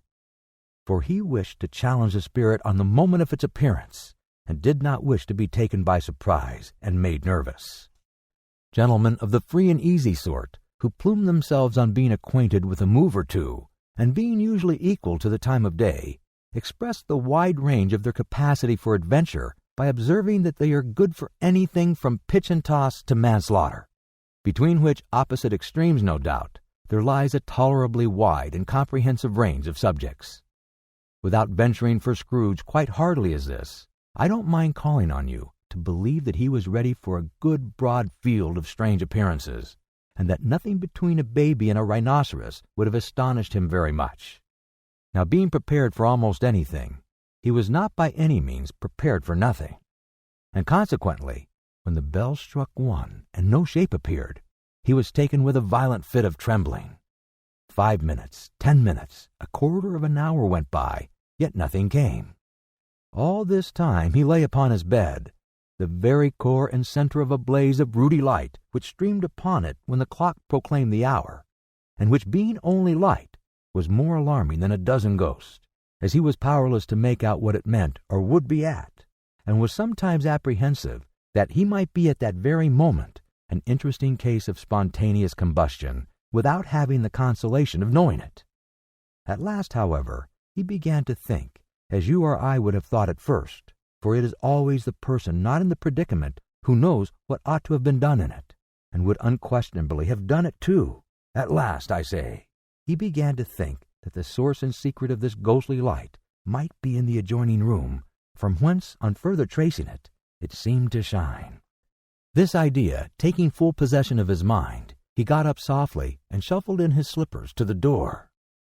The moment Scrooge's hand was on the lock, a strange voice called him by his name and bade him enter. He obeyed. It was his own room. There was no doubt about that, but it had undergone a surprising transformation. The walls and ceiling were so hung with living green that it looked like a perfect grove, from every part of which bright gleaming berries glistened. The crisp leaves of holly, mistletoe, and ivy reflected back the light, as if so many little mirrors had been scattered there, and such a mighty blaze went roaring up the chimney as that dull petrification of a hearth had never known in Scrooge's time, or Marley's, or for many and many a winter's season gone. Heaped on the floor, to form a kind of throne, were turkeys, geese, game, poultry, brawn, great joints of meat, suckling pigs, long wreaths of sausages, mince pies, plum puddings, barrels of oysters, red-hot chestnuts, cherry-cheeked apples, juicy oranges, luscious pears, immense twelfth cakes, and seething bowls of punch that made the chamber dim with their delicious steam. In easy state upon this couch there sat a jolly giant, glorious to see, who bore a glowing torch in shape not unlike Plenty's horn, and held it up, high up, to shed its light on Scrooge as he came peeping round the door. "Come in," exclaimed the ghost, "come in, and no be better, man." Scrooge entered timidly, and hung his head before the spirit. He was not the dogged Scrooge he had been, and though the spirit's eyes were clear and kind, he did not like to meet them. "I am the ghost of Christmas present," said the spirit. "Look upon me." Scrooge reverently did so. It was clothed in one simple green robe or mantle bordered with white fur. This garment hung so loosely on the figure that its capricious breast was bare, as if disdaining to be warded or concealed by any artifice. Its feet, observable beneath the ample folds of the garment, were also bare, and on its head it wore no other covering than a holly wreath, set here and there with shining icicles. Its dark brown curls were long and free as its genial face, its sparkling eye, its open hand, its cheery voice, its unconstrained demeanor, and its joyful air. Girded round its middle was an antique scabbard, but no sword was in it, and the ancient sheath was eaten up with rust. "You have never seen the like of me before," exclaimed the spirit. "Never," Scrooge made answer to it. "Have never walked forth with the younger members of my family, meaning, for I am very young, my elder brothers born in these later years," pursued the phantom. "I don't think I have," said Scrooge. "I am afraid I have not. Have you had many brothers, spirit?" "More than 1,800, said the ghost. "A tremendous family to provide for," muttered Scrooge. The ghost of Christmas present rose. "Spirit," said Scrooge submissively, "conduct me where you will. I went forth last night on compulsion, and I learnt a lesson which is working now. Tonight, if you have aught to teach me, let me profit by it. Touch my robe." Scrooge did as he was told, and held it fast. Holly, mistletoe, red berries, ivy, turkeys, geese, game, poultry, brawn, meat, pigs, sausages, oysters, pies, puddings, fruit, and punch all vanished instantly. So did the room, the fire, the ruddy glow, the hour of night, and they stood in the city streets on Christmas morning, where, for the weather was severe, the people made a rough but brisk and not unpleasant kind of music, in scraping the snow from the pavement in front of their dwellings, and from the tops of their houses, whence it was mad delight to the boys to see it come plumping down into the road below, and splitting into artificial little snowstorms. The house fronts looked black enough, and the windows blacker, contrasting with the smooth white sheet of snow upon the roofs, and with the dirtier snow upon the ground, which last deposit had been plowed up in deep furrows by the heavy wheels of carts and wagons, furrows that crossed and recrossed each other hundreds of times, where the great streets branched off, and made intricate channels hard to trace in the thick yellow mud and icy water. The sky was gloomy, and the shortest streets were choked up with a dingy mist, half thawed, half frozen, whose heavier particles descended in a shower of sooty atoms, as if all the chimneys in Great Britain had, by one consent, caught fire, and were blazing away to their dear hearts' content. There was nothing very cheerful in the climate or the town, and yet was there an air of cheerfulness abroad that the clearest summer air and brightest summer sun might have endeavored to diffuse in vain. For the people who were shoveling away on the housetops were jovial and full of glee, calling out to one another from the parapets, and now and then exchanging a fastidious snowball, better-natured missile far than many a wordy jest, laughing heartily if it went right and not less heartily if it went wrong. The poulterers' shops were still half opened, and the fruiterers were radiant in their glory. There were great, round, pot-bellied baskets of chestnuts, shaped like the waistcoats of jolly old gentlemen, lolling at the doors and tumbling out into the street in their apoplectic opulence. There were ruddy, brown-faced, broad-girthed Spanish onions, shining in the fatness of their growth like Spanish friars, and winking from their shelves in wanton slyness at the girls as they went by, and glancing demurely at the hung-up mistletoe. There were pears and apples clustered high in blooming pyramids. There were bunches of grapes made in the shoekeeper's benevolence to dangle from conspicuous hooks, that people's mouths might water gratis as they passed. There were piles of filberts, mossy and brown, recalling in their fragrance ancient walks among the woods, and pleasant shufflings ankle-deep through withered leaves. There were Norfolk biffins, squat and swarthy, setting off the yellow of the oranges and lemons, and in the great compactness of their juicy persons, urgently entreating and beseeching to be carried home in paper bags and eaten after dinner. the very gold and silver fish, set forth among these choice fruits in a bowl, though members of a dull and stagnant-blooded race, appeared to know that there was something going on, and to a fish went gasping round and round their little world in slow and passionless excitement. The grocers, oh, the grocers, nearly closed, with perhaps 2 shutters down, or 1, but through these gaps such glimpses.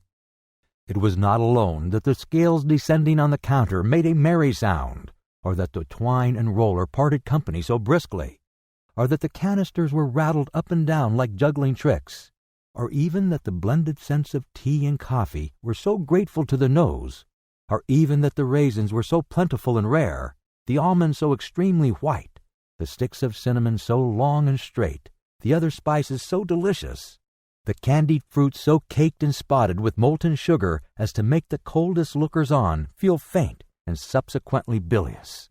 Nor was it that the figs were moist and pulpy, or that the French plums blushed in modest tartness from their highly decorated boxes, or that everything was good to eat and in its Christmas dress.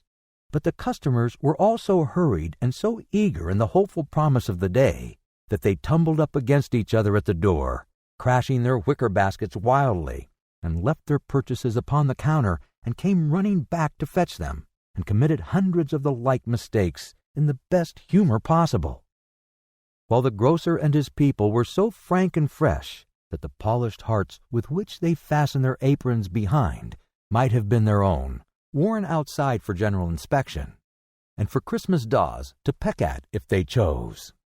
But soon the steeples called good people all to church and chapel, and away they came, flocking through the streets in their best clothes and with their gayest faces. And at the same time there emerged from scores of by-streets, lanes, and nameless turnings innumerable people carrying their dinners to the bakers' shops. The sight of these poor revelers appeared to interest the spirit very much, for he stood with Scrooge beside him in a baker's doorway, and taking off the covers as their bearers passed, sprinkled incense on their dinners from his torch. And it was a very uncommon kind of torch, for once or twice, when there were angry words between some dinner carriers who had jostled each other, he shed a few drops of water on them from it, and their good humor was restored directly. For they said it was a shame to quarrel upon Christmas Day, and so it was. God love it, so it was.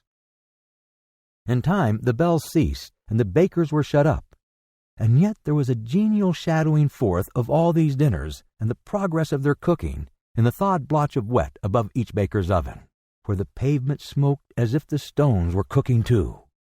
"Is there a peculiar flavor in which you sprinkle from your torch?" asked Scrooge. "There is, my own." "Would it apply to any kind of dinner on this day?" asked Scrooge. "To any kindly given. To a poor one most."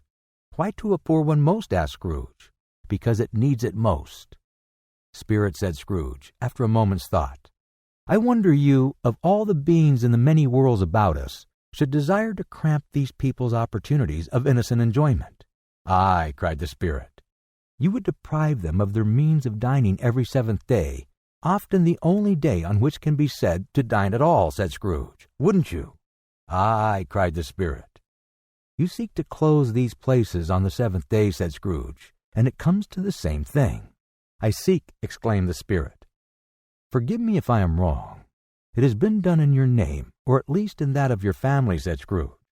"There are some upon this earth of yours," returned the Spirit, "who lay claim to know us, and who do their deeds of passion, pride, ill will, hatred, envy, bigotry, and selfishness in our name, who are as strange to us and all our kith and kin as if they had never lived. Remember that, and charge their doing on themselves, not us." Scrooge promised that he would, and they went on invisible as they had been before, into the suburbs of the town. It was a remarkable quality of the ghost, which Scrooge had observed at the baker's, that notwithstanding his gigantic size, he could accommodate himself to any place with ease, and that he stood beneath a low roof quite as gracefully and like a supernatural creature as it was possible he could have done in any lofty hall. And perhaps it was the pleasure the good Spirit had in showing off his power of his, or else it was his own kind, generous, hearty nature, and his sympathy with all poor men, that led him straight to Scrooge's clerk's, for there he went and took Scrooge with him, holding to his robe. And on the threshold of the door the spirit smiled, and stopped to bless Bob Cratchit's dwelling with the sprinkling of his torch. Think of that. Bob had but 15 bob a week himself. He pocketed on Saturdays but 15 copies of his Christian name, and yet the ghost of Christmas present blessed his 4-roomed house. Then up rose Mrs. Cratchit, Cratchit's wife, dressed out but poorly in a twice-turned gown, but brave in ribbons, which are cheap and made a goodly show for 6 pence. And she laid the cloth, assisted by Belinda Cratchit, second of her daughters, also brave in ribbons, while Master Peter Cratchit plunged a fork into the saucepan of potatoes, and getting the corners of his monstrous shirt collar, Bob's private property, conferred upon his son and heir in honor of the day into his mouth, rejoiced to find himself so gallantly attired, and yearned to show his linen in the fashionable parks. And now 2 smaller Cratchits, boy and girl, came tearing in, screaming that outside the baker's they had smelt the goose, and known it for their own. And basking in luxurious thoughts of sage and onion, these young Cratchits danced about the table, and exalted Master Peter Cratchit to the skies, while he, not proud, although his collars nearly choked him, blew the fire, until the slow potatoes bubbling up knocked loudly at the saucepan lid to be let out and peeled. "What has ever got your precious father then?" said Mrs. Cratchit. "And your brother, Tiny Tim?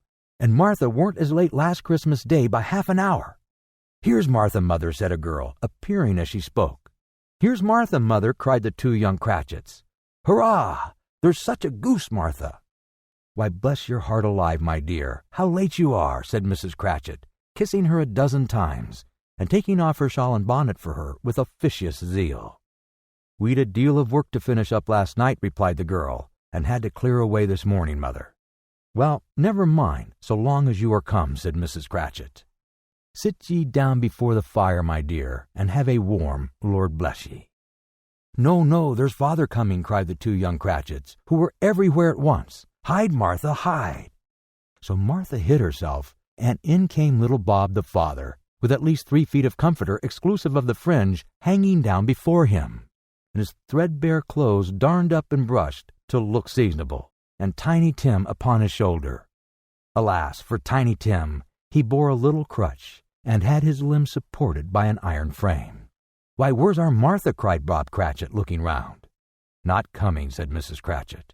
"Not coming," said Bob, with a sudden declension in his high spirits, for he had been Tim's blood horse all the way from church, and had come home rampant. "Not coming upon Christmas Day."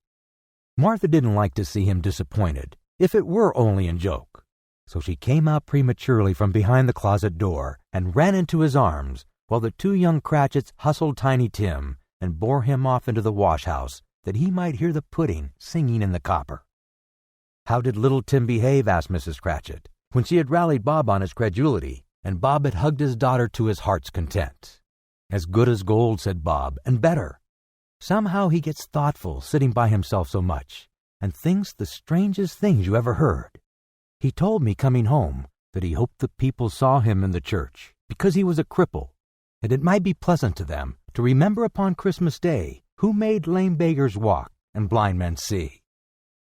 Bob's voice was tremulous when he told them this, and trembled more when he said that Tiny Tim was growing strong and hearty. His active little crutch was hurt upon the floor, and back came Tiny Tim before another word was spoken, escorted by his brother and sister to his stool before the fire.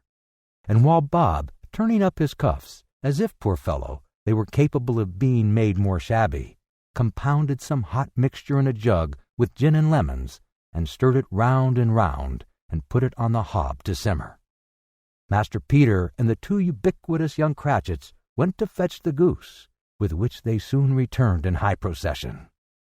Such a bustle ensued that you might have thought a goose the rarest of all birds, a feathered phenomenon to which a black swan was a matter of course, and in truth it was something very like it in that house. Mrs. Cratchit made the gravy ready beforehand in a little saucepan, hissing hot. Master Peter mashed the potatoes with incredible vigor. Miss Melinda sweetened up the apple sauce. Martha dusted the hot plates. Bob took Tiny Tim beside him in a tiny corner at the table. The two young Cratchits set chairs for everybody, not forgetting themselves, and mounting guard upon their post, crammed spoons into their mouths, lest they should shriek for goose before their turn came to be helped. At last the dishes were set on, and grace was said. It was succeeded by a breathless pause, as Mrs. Cratchit, looking slowly all along the carving knife, prepared to plunge it into the breast. But when she did, and when the long-expected gush of stuffing issued forth, one murmur of delight arose all round the board, and even Tiny Tim, excited by the two young Cratchits, beat on the table with the handle of his knife, and feebly cried, "Hurrah!" There was never such a goose. Bob said he didn't believe there ever was such a goose cooked. Its tenderness and flavor, size and cheapness were the themes of universal admiration. Eked out by applesauce and mashed potatoes, it was a sufficient dinner for the whole family. Indeed, as Mrs. Cratchit said with great delight, surveying one small atom of a bone upon the dish, they hadn't ate it all at last.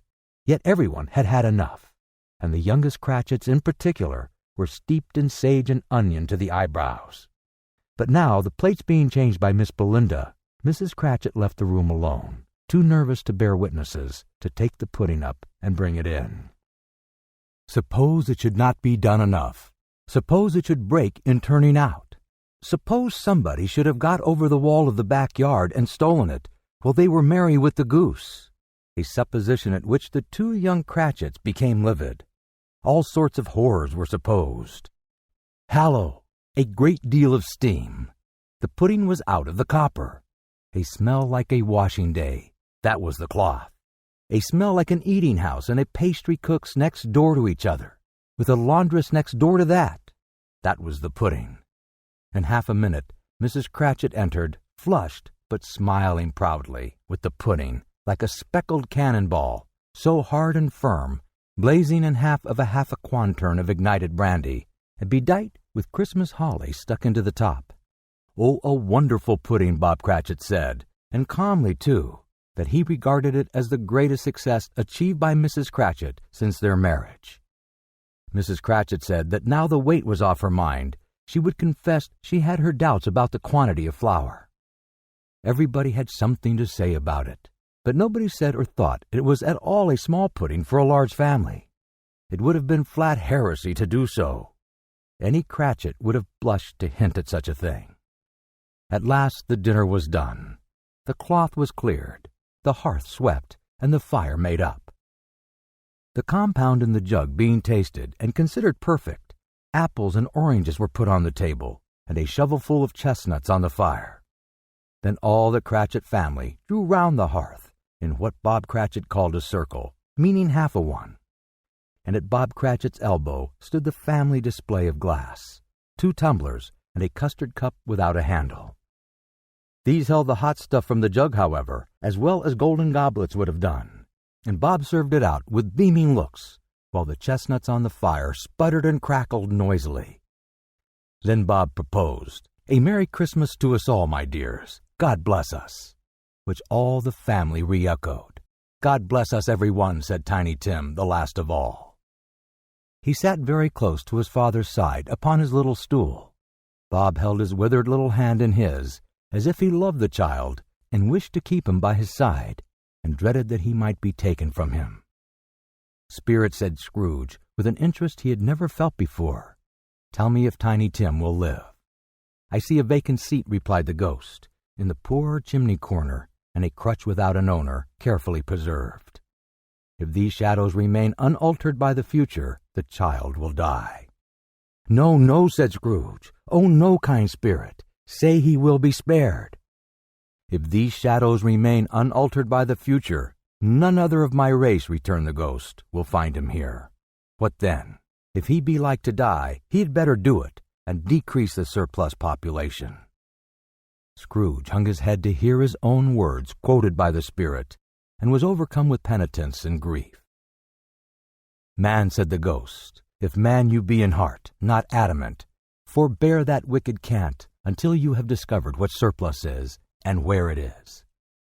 Will you decide what men shall live, what men shall die?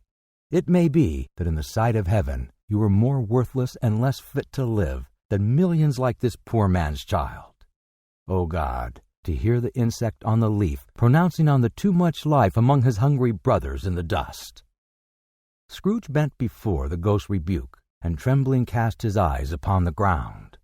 But he raised them speedily on hearing his own name.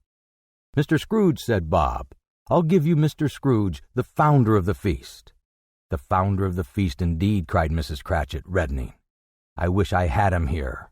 I'd give him a piece of my mind to feast upon, and I'd hope he'd have a good appetite for it." "My dear," said Bob, "the children, Christmas Day." "It should be Christmas Day, I'm sure," said she, "on which one drinks the health of such an odious, stingy, hard, unfeeling man as Mr. Scrooge. You know he is, Robert. Nobody knows it better than you do, poor fellow." "My dear," was Bob's mild answer, "Christmas Day." "I'll drink his health for your sake in the days," said Mrs. Cratchit, "not for his. Long life to him. A Merry Christmas and a Happy New Year. He'll be very merry and very happy, I have no doubt." The children drank the toast after her. It was the first of their proceedings which had no heartiness.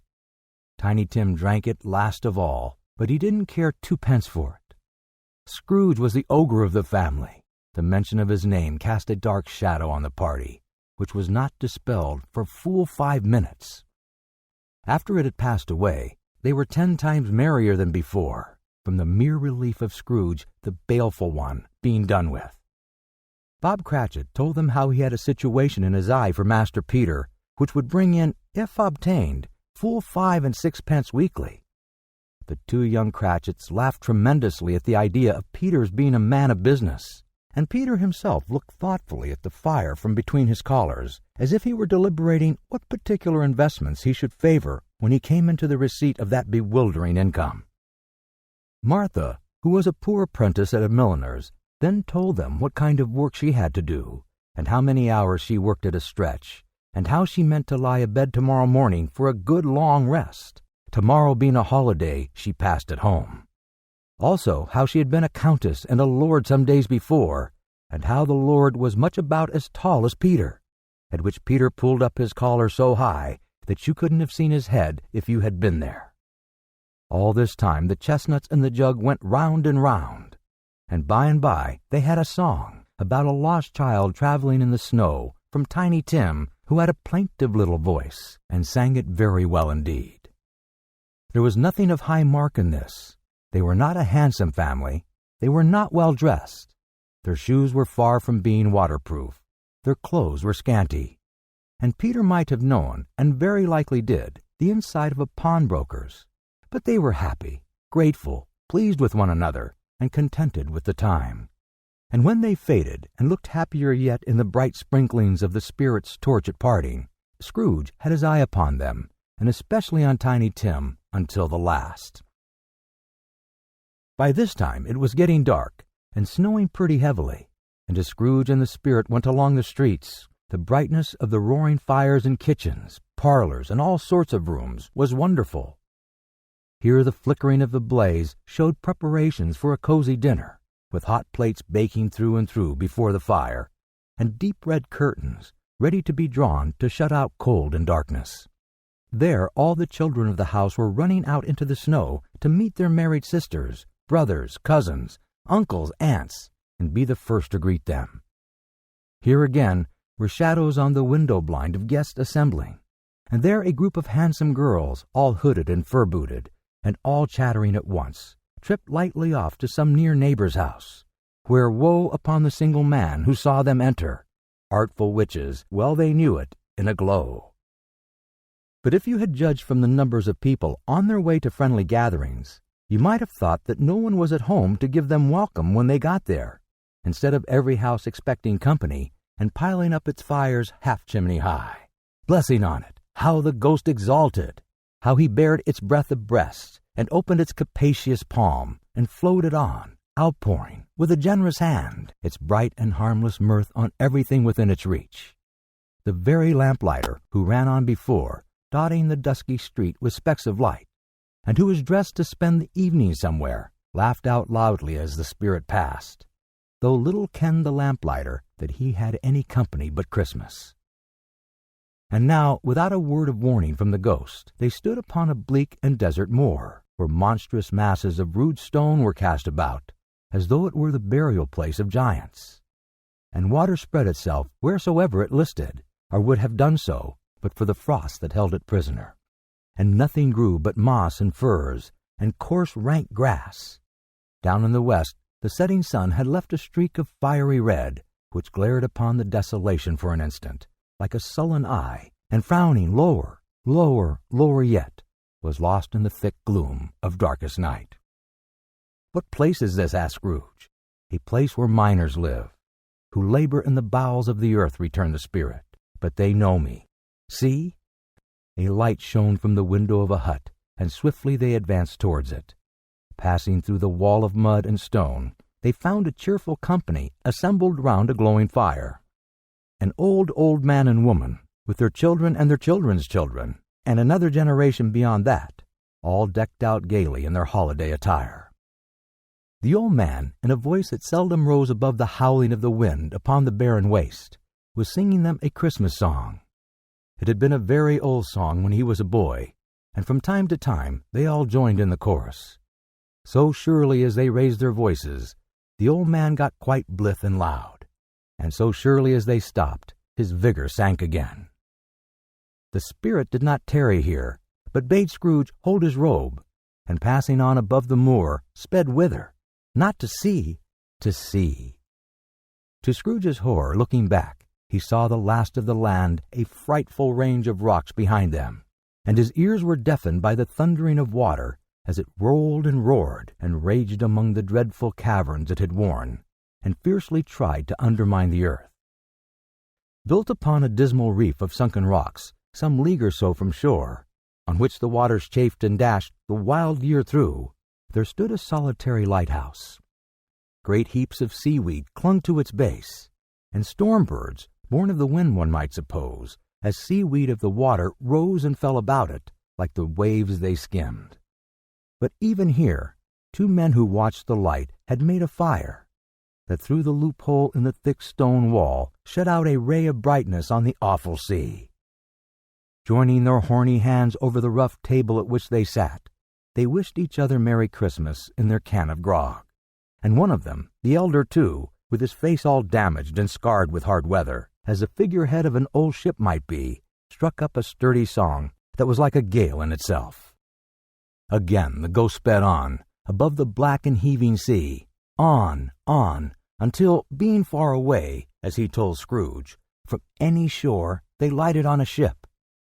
They stood beside the helmsman at the wheel, the lookout in the bow, the officers who had the watch, dark, ghostly figures in their several stations. But every man among them hummed a Christmas tune, or had a Christmas thought, or spoke below his breath to his companion of some bygone Christmas day, with homeward hopes belonging to it. And every man on board, waking or sleeping, good or bad, had had a kinder word for another on that day than on any other day in the year, and had shared to some extent in its festivities, and had remembered those he cared for at a distance, and had known that they delighted to remember him. It was a great surprise to Scrooge, while listening to the moaning of the wind, and thinking what a solemn thing it was to move on through the lonely darkness over an unknowing abyss, where depths were secret as profound as death. It was a great surprise to Scrooge, while thus engaged, to hear a hearty laugh. It was a much greater surprise to Scrooge to recognize it as his own nephew's, and to find himself in a bright, dry, gleaming room, with the spirit standing smiling by his side, and looking at the same nephew with approving affability. "Ha ha!" laughed Scrooge's nephew. "Ha ha ha! If you should happen, by any unlikely chance, to know a man more blessed in a laugh than Scrooge's nephew, all I can say is, I should like to know him too. Introduce him to me, and I'll cultivate his acquaintance." It is a fair, even-handed, noble adjustment of things that while there is infection and disease and sorrow, there is nothing in the world so irresistibly contagious as laughter and good humor. When Scrooge's nephew laughed in this way, holding his sides, rolling his head, and twisting his face into the most extravagant contortions, Scrooge's niece, by marriage, laughed as heartily as he. and their assembled friends, being not a bit behindhand, roared out lustily, "Ha ha! Ha ha! Ha ha!" "He said that Christmas was a humbug as I live," cried Scrooge's nephew. "He believed it, too." "More shame for him, Fred," said Scrooge's niece indignantly. "Bless these women, they never do anything by halves. They are always in earnest." She was very pretty, exceedingly pretty, with a dimpled, surprised-looking capital face, a ripe little mouth that seemed made to be kissed, as no doubt it was, all kinds of good little dots about her chin that melted into one another when she laughed, and the sunniest pair of eyes you ever saw in any little creature's head. Altogether, she was what you would have called provoking, you know, but satisfactory, too. Oh, perfectly satisfactory. "He's a comical old fellow," said Scrooge's nephew. "That's the truth, and not so pleasant as he might be. However, his offenses carry their own punishment, and I have nothing to say against him." "I'm sure he is very rich, Fred," hinted Scrooge's niece. "At least you always tell me so." "What of that, my dear?" said Scrooge's nephew. "His wealth is of no use to him. He don't do any good with it. He don't make himself comfortable with it. He hasn't the satisfaction of thinking, ha ha ha, that he is ever going to benefit us with it." "I have no patience with him," observed Scrooge's niece. Scrooge's niece's sisters and all the other ladies expressed the same opinion. "Oh, I have," said Scrooge's nephew. "I am sorry for him. I couldn't be angry with him if I tried. Who suffers by his ill whims? Himself, always. Here he takes it into his head to dislike us, and he won't come and dine with us. What's the consequence? He don't lose much of a dinner." "Indeed, I think he loses a very good dinner," interrupted Scrooge's niece. Everybody else said the same, and they must be allowed to have been competent judges, because they had just had dinner, and with the dessert upon the table, were clustered around the fire by lamplight. "Well, I'm very glad to hear it," said Scrooge's nephew, "because I haven't great faith in these young housekeepers. What do you say, Topper?" Topper had clearly got his eye upon one of Scrooge's niece's sisters, for he answered that a bachelor was a wretched outcast, who had no right to express an opinion on the subject, whereat Scrooge's niece's sister, the plump one with the lace tucker, not the one with the roses, blushed. "Do go on, Fred," said Scrooge's niece, clapping her hands. "He never finishes what he begins to say. He is such a ridiculous fellow." Scrooge's nephew revelled in another laugh, and as it was impossible to keep the infection off, though the plump sister tried hard to do it with aromatic vinegar, his example was unanimously followed. "I was only going to say," said Scrooge's nephew, "that the consequence of his taking a dislike to us, and not making merry with us, is, as I think, that he loses some pleasant moments, which could do him no harm. I am sure he loses pleasanter companions than he can find in his own thoughts, either in his mouldy old office or his dusty chambers. I mean to give him the same chance every year, whether he likes it or not, for I pity him. He may rail at Christmas until he dies, but he can't help thinking better of it. I defy him. If he finds me going there in good temper, year after year, and saying, 'Uncle Scrooge, how are you?' If it only puts him in the vein to leave his poor clerk £50, that's something, and I think I shook him yesterday." It was their turn to laugh now at the notion of his shaking Scrooge. But being thoroughly good-natured, and not much caring what they laughed at, so that they laughed at any rate, he encouraged them in their merriment, and passed the bottle joyously. After tea, they had some music, for they were a musical family, and knew what they were about when they sung a glee or catch, I can assure you.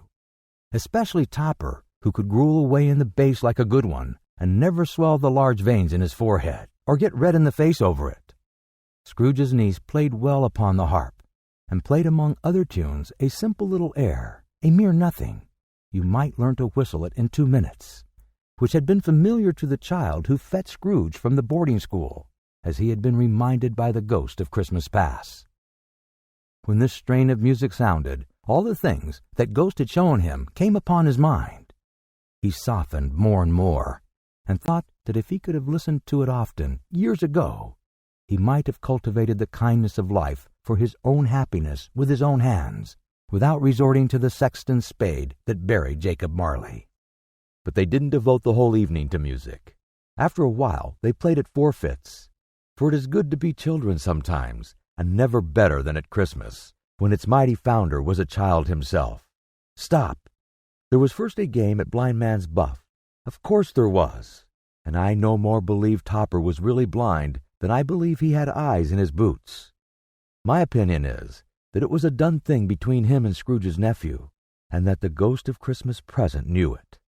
The way he went after that plump sister in the lace tucker was an outrage on the credulity of human nature, knocking down the fire irons, tumbling over the chairs, bumping against the piano, smothering himself among the curtains. Wherever she went, there he was. He always knew where the plump sister was. He wouldn't catch anybody else. If you had fallen up against him, as some of them did, on purpose, he would have made a feint of endeavoring to seize you, which would have been an affront to your understanding, and would instantly have sidled off in the direction of the plump sister. She often cried out that it wasn't fair, and it really was not. But when at last he caught her, when in spite of all her silken rustlings and her rapid flutterings past him, he got her into a corner whence there was no escape, then his conduct was the most execrable. For his pretending not to know her, his pretending that it was necessary to touch her headdress, and further to assure himself of her identity by pressing a certain ring upon her finger and a certain chain about her neck, was vile, monstrous. No doubt she told him her opinion of it, when another blind man, being in office, they were so very confidential together behind the curtains. Scrooge's niece was not one of the blind man's buff party, but was made comfortable with a large chair and a footstool in a snug corner where the ghost and Scrooge were close behind her. But she joined in the forfeits, and loved her love to admiration with all the letters of the alphabet. Likewise the game of how, when, and where she was very great, and to the secret joy of Scrooge's nephew beat her sisters hollow, though they were sharp girls too, as Topper could have told you. There might have been 20 people there, young and old, but they all played, and so did Scrooge, for wholly forgetting in the interest he had in what was going on, that his voice made no sound in their ears. He sometimes came out with his guess quite loud, and very often guessed quite right, too, for the sharpest needle, best Whitechapel, warranted not to cut in the eye, was not sharper than Scrooge, blunt as he took it in his head to be. The ghost was greatly pleased to find him in this mood, and looked upon him with such favor that he begged like a boy to be allowed to stay until the guest departed. But this the spirit said could not be done. "Here is a new game," said Scrooge. "1 half-hour, spirit, only one." It was a game called Yes and No, where Scrooge's nephew had to think of something, and the rest must find out what, he only answering to their questions yes or no, as the case was. The brisk fire of questioning to which he was exposed elicited from him that he was thinking of an animal, a live animal, rather a disagreeable animal, a savage animal, an animal that growled and grunted sometimes, and talked sometimes, and lived in London, and walked about the streets, and wasn't made a show of, and wasn't led by anybody, and didn't live in a menagerie, and was never killed in a market, and was not a horse, or an ass, or a bull, or a tiger, or a dog, or a pig, or a cat, or a bear. At every fresh question that was put to him, this nephew burst into a fresh roar of laughter, and was so inexpressibly tickled that he was obliged to get up off the sofa and stamp. At last the plump sister, falling into a similar state, cried out, "I have found it out. I know what it is, Fred. I know what it is." "What is it?" cried Fred. "It's your Uncle Scrooge." Which it certainly was. Admiration was the universal sentiment, though some objected that the reply to "Is it a bear?" ought to have been yes, inasmuch as an answer in the negative was sufficient to have diverted their thoughts from Mr. Scrooge, supposing they had ever had a tendency that way. "He has given us plenty of merriment, I am sure," said Fred, "and it would be ungrateful not to drink his health. Here is a glass of mulled wine ready to our hand at the moment, and I say Uncle Scrooge." "Well, Uncle Scrooge," they cried. "A Merry Christmas and a Happy New Year to the old man, whatever he is," said Scrooge's nephew. "He wouldn't take it from me, but may he have it nevertheless. Uncle Scrooge." Uncle Scrooge had imperceptibly become so gay and light of heart that he would have pledged the unconscious company in return, and thanked them in an inaudible speech, if the ghost had given him time. But the whole scene passed off in the breath of the last word spoken by his nephew, and he and the spirit were again upon their travels. Much they saw, and far they went, and many homes they visited, but always with a happy end.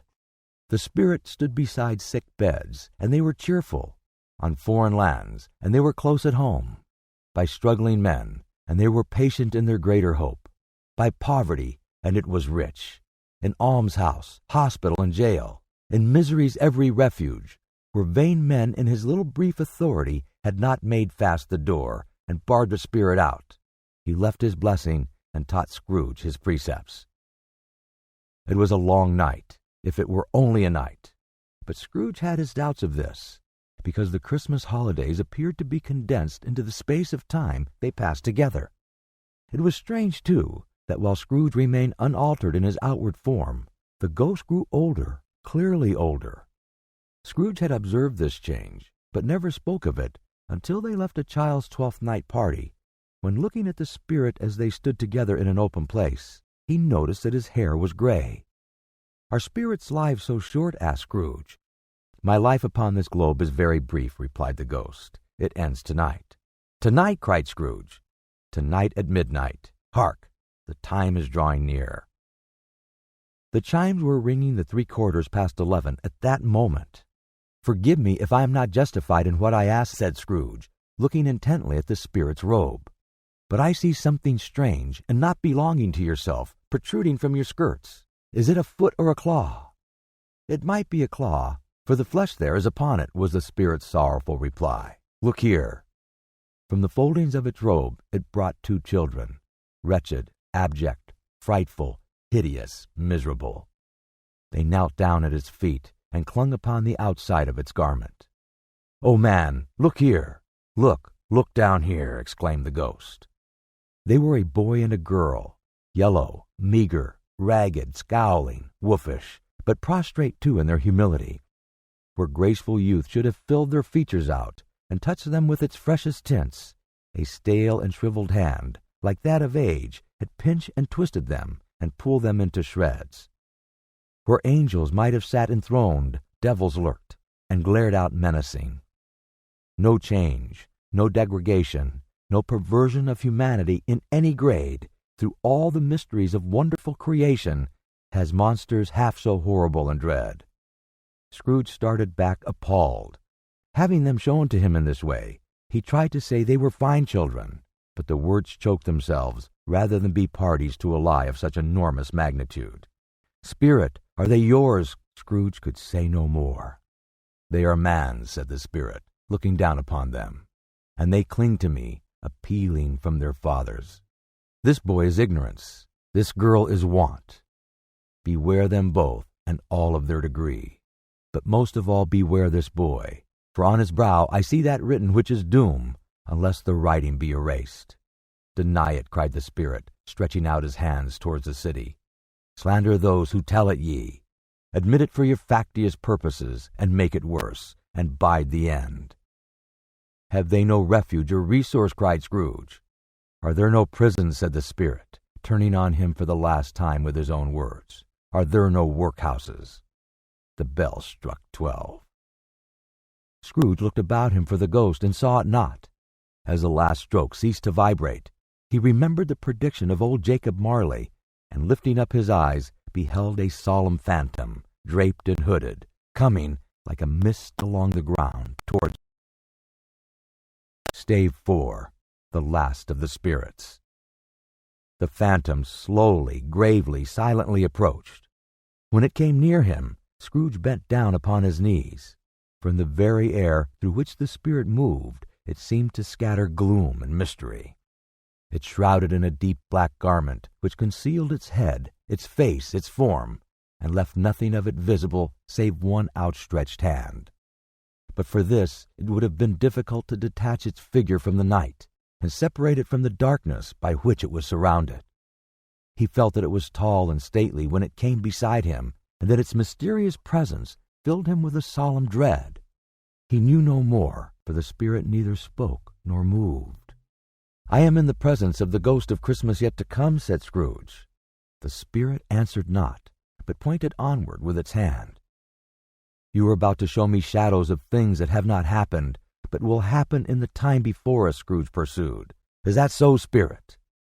The upper portion of the garment was contracted for an instant in its folds, as if the spirit had inclined its head. That was the only answer he received. Although well used to ghostly company by this time, Scrooge feared the silent shape so much that his legs trembled beneath him, and he found that he could hardly stand when he prepared to follow it. The spirit paused a moment, as observing his condition, and giving him time to recover. But Scrooge was all the worse for this. It thrilled him with a vague, uncertain horror to know that behind the dusky shroud there were ghostly eyes intensely fixed upon him, while he, though he stretched his own to the utmost, could see nothing but a spectral hand and one great heap of black. "Ghost of the future," he exclaimed, "I fear you more than any spectre I have seen. But as I know your purpose is to do me good, and as I hope to live to be another man for what I was, I am prepared to bear you company, and do it with a thankful heart. Will you not speak to me?" It gave no reply. The hand was pointed straight before them. "Lead on," said Scrooge, "lead on. The night is waning fast, and it is precious time to me, I know. Lead on, spirit." The phantom moved away as it had come towards him. Scrooge followed in the shadow of its dress, which bore him up, he thought, and carried him along. They scarcely seemed to enter the city, for the city rather seemed to spring up about them and encompass them of its own act. But there they were, in the heart of it, on 'change, amongst the merchants, who hurried up and down, and chinked the money in their pockets, and conversed in groups, and looked at their watches, and trifled thoughtfully with their great gold seals, and so forth, as Scrooge had seen them often. The spirit stopped beside one little knot of businessmen. Observing that the hand was pointed to them, Scrooge advanced to listen to their talk. "No," said a great fat man with a monstrous chin, "I don't know much about it either way. I only know he's dead." "When did he die?" inquired another. "Last night, I believe." "Why, what was the matter with him?" asked a third, taking a vast quantity of snuff out of a very large snuff-box. "I thought he'd never die." "God knows," said the first with a yawn.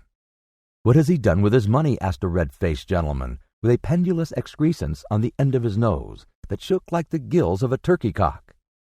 "I haven't heard," said the man with the large chin, yawning again. "Left it to his company, perhaps." "He hasn't left it to me, that's all I know." This pleasantry was received with a general laugh. "It's likely to be a very cheap funeral," said the same speaker, "for upon my life I don't know of anybody to go to it. Suppose we make up a party and volunteer?" "I don't mind going if lunch is provided," observed the gentleman with the excrescence on his nose. "But I must be fed, if I make one." Another laugh. "Well, I'm the most disinterested among you, after all," said the first speaker, "for I never wear black gloves, and I never eat lunch. But I'll offer to go, if anybody else will. When I come to think of it, I'm not at all sure that I wasn't his most particular friend, for we used to stop and speak whenever we met. Bye-bye." Speakers and listeners strolled away and mixed with other groups. Scrooge knew the men and looked towards the spirit for an explanation. The phantom glided on into a street. Its fingers pointed to two persons meeting. Scrooge listened again, thinking that the explanation might lie here. He knew these men also perfectly. They were men of business, very wealthy and of great importance. He had made a point always of standing well in their esteem, in a business point of view, that is. Strictly in a business point of view. "How are you?" said one. "How are you?" returned the other. "Well," said the first. "Old Scratch has got his own at last, hey?" "So I am told," returned the second. "Cold, isn't it? Seasonable for Christmas time. You're not a skater, I suppose?" "No, no. Something else to think of. Good morning. Good morning." Not another word. That was their meeting, their conversation, and their parting. Scrooge was at first inclined to be surprised that the spirit should attach importance to conversations apparently so trivial, but feeling assured that they must have some hidden purpose, he set himself to consider what it was likely to be. They could scarcely be supposed to have any bearing on the death of Jacob, his old partner, for that was past, and this ghost province was the future. Nor could he think of anyone immediately connected with himself to whom he could apply them. But nothing doubting that, to whomsoever they applied, they had some latent moral for his own improvement. He resolved to treasure up every word he heard and everything he saw, and especially to observe the shadow of himself when it appeared, for he had an expectation that the conduct of his future self would give him the clue he had missed, and would render the solution of these riddles easy.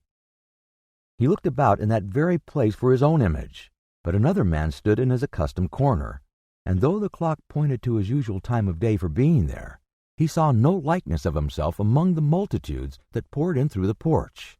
It gave him little surprise, however, for he had been revolving in his mind a change of life, and thought and hoped he saw his newborn resolutions carried out in this. Quiet and dark beside him stood the phantom, with its outstretched hand. When he roused himself from his thoughtful quest, he fancied from the turn of the hand, and its situation in reference to himself, that the unseen eyes were looking at him keenly.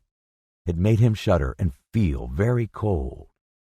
They left the busy scene and went into an obscure part of the town, where Scrooge had never penetrated before, although he recognized its situation and its bad repute. The ways were foul and narrow, the shops and houses wretched, the people half naked, drunken, slipshod, ugly. Alleys and archways, like so many cesspools, disgorged their offenses of smell and dirt and life upon the straggling streets, and the whole quarter reeked with crime, with filth and misery. Far in this den of infamous resort, there was a low-browed beetling shop below a penthouse roof, where iron, old rags, bottles, bones, and greasy offal were bought. Upon the floor within were piled up heaps of rusty keys, nails, chains, hinges, files, scales, weights, and refuse iron of all kinds. Secrets that few would like to scrutinize were bred and hidden in mountains of unseemly rags, masses of corrupted fat, and sepulchres of bones. Sitting in among the wares he dealt in, by a charcoal stove made of old bricks, was a gray-haired rascal, nearly 70 years of age, who had screened himself from the cold air without by a frowsy curtaining of miscellaneous tatters hung upon a line, and smoked his pipe in all the luxury of calm retirement. Scrooge and the phantom came into the presence of this man, just as a woman with a heavy bundle slunk into the shop. But she had scarcely entered when another woman, similarly laden, came in too, and she was closely followed by a man in faded black, who was no less startled by the sight of them than they had been upon the recognition of each other. After a short period of blank astonishment, in which the old man with the pipe had joined them, they all three burst into a laugh. "Let the charwoman alone to be first," cried she who had entered first. "Let the laundress alone to be second, and let the undertaker's man alone to be third. Look here, old Joe, here's a chance, if we haven't all three met here without meaning it." "You couldn't have met in a better place," said old Joe, removing his pipe from his mouth. "Come into the parlor. You were made free of it long ago, you know, and the other two ain't strangers. Stop till I shut the door of the shop. Ah, how it squeaks! There ain't such a rusty bit of metal in the place as its own hinges, I believe. And I'm sure there's no such old bones here as mine. Ha ha! We're all suitable to our calling. We're well matched. Come into the parlor. Come into the parlor." The parlor was the space between the screen of rags. The old man raked the fire together with an old stair-rod, and having trimmed his smoky lamp, for it was night, with the stem of his pipe, put it in his mouth again. When he did this, the woman who had already spoken threw her bundle on the floor and sat down in a flaunting manner on a stool, crossing her elbows on her knees and looking with a bold defiance at the other two. "What odds, then? What odds, Mrs. Dilber?" said the woman. "Every person has a right to take care of themselves. He always did." "That's true indeed," said the laundress. "No man more so." "Why, then, don't stand staring as if you was afraid, woman. Who's the wiser? We're not going to pick holes in each other's coats, I suppose." "No, indeed," said Mrs. Dilber, "and the man together. We should hope not." "Very well, then," cried the woman. "That's enough. Who's the worse for the loss of a few things like these? Not a dead man, I suppose." "No, indeed," said Mrs. Dilber, laughing. "If he wanted to keep him after he was dead, a wicked old screw," pursued the woman. "Why wasn't he natural in his lifetime? If he had been, he'd have somebody to look after him when he was struck with death, instead of lying gasping out his last there, alone by himself." "It's the truest word that was ever spoke," said Mrs. Dilber. "It's a judgment on him." "I wish it was a little heavier judgment," replied the woman. "And it should have been. You may depend on it, if I could have laid my hands on anything else. Open that bundle, O Joe, and let me know the value of it. Speak out plain. I'm not afraid to be the first, nor afraid for them to see it.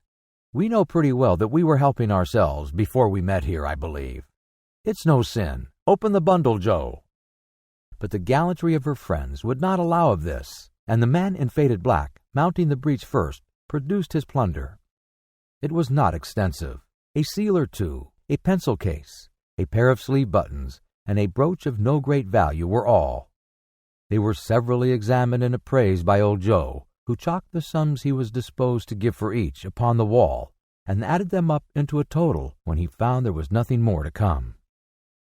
"That's your account," said Joe, "and I wouldn't give another sixpence if I was to be boiled for not doing it. Who's next?" Mrs. Dilber was next. Sheets and towels, a little wearing apparel, 2 old-fashioned silver teaspoons, a pair of sugar tongs, and a few boots. Her account was stated on the wall in the same manner. "I always give too much to ladies. It's a weakness of mine, and that's the way I ruin myself," said old Joe. "That's your account. If you asked me for another penny and made it an open question, I'd repent of being so liberal and knock off half a crown." "And now undo my bundle, Joe," said the first woman. Joe went down on his knees for the greater convenience of opening it, and having unfastened a great many knots, dragged out a large and heavy roll of some dark stuff. "What do you call this?" said Joe. "Bed curtains." "Ah," returned the woman, laughing and leaning forward on her crossed arms. "Bed curtains." "You don't mean to say you took 'em down, rings and all, with him lying there," said Joe. "Yes, I do," replied the woman. "Why not?" "You were born to make your fortune," said Joe, "and you'll certainly do it." "I certainly shan't hold my hand when I can get anything in it by reaching it out, for the sake of such a man as he was. I promise you, Joe," returned the woman coolly. "Don't drop that oil upon the blankets now." "His blankets?" asked Joe. "Whose else's do you think?" replied the woman. "He isn't likely to take cold without 'em, I dare say." "I hope he didn't die of anything catching, said old Joe, stopping in his work and looking up.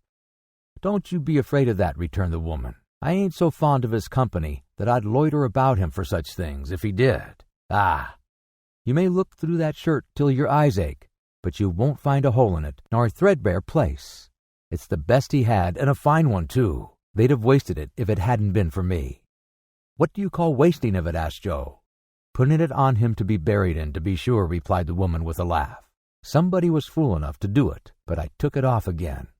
If calico ain't good enough for such a purpose, it isn't good enough for anything. It's quite as becoming to the body. He can't look uglier than he did in that one." Scrooge listened to this dialogue in horror. As they sat grouped about their spoil, in the scanty light afforded by the old man's lamp, he viewed them with a detestation and disgust which could hardly have been greater, though they had been obscene demons, marketing the corpse itself. "Ha, ha!" laughed the same woman, when old Joe, producing a flannel bag with money in it, told out their several gains upon the ground. "This is the end of it, you see. He frightened everyone away from him when he was alive, to profit us when he was dead.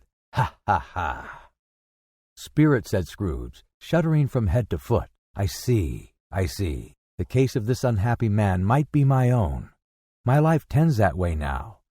Merciful heaven, what is this?" He recoiled in terror, for the scene had changed, and now he almost touched a bed, a bare, uncurtained bed, on which, beneath a ragged sheet, there lay a something covered up, which, though it was dumb, announced itself in awful language.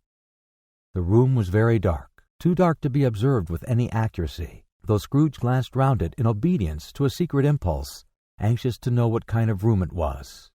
A pale light, rising in the outer air, fell straight upon the bed, and on it, plundered and bereft, unwatched, unwept, uncared for, was the body of this man. Scrooge glanced towards the phantom. Its steady hand was pointed to the head.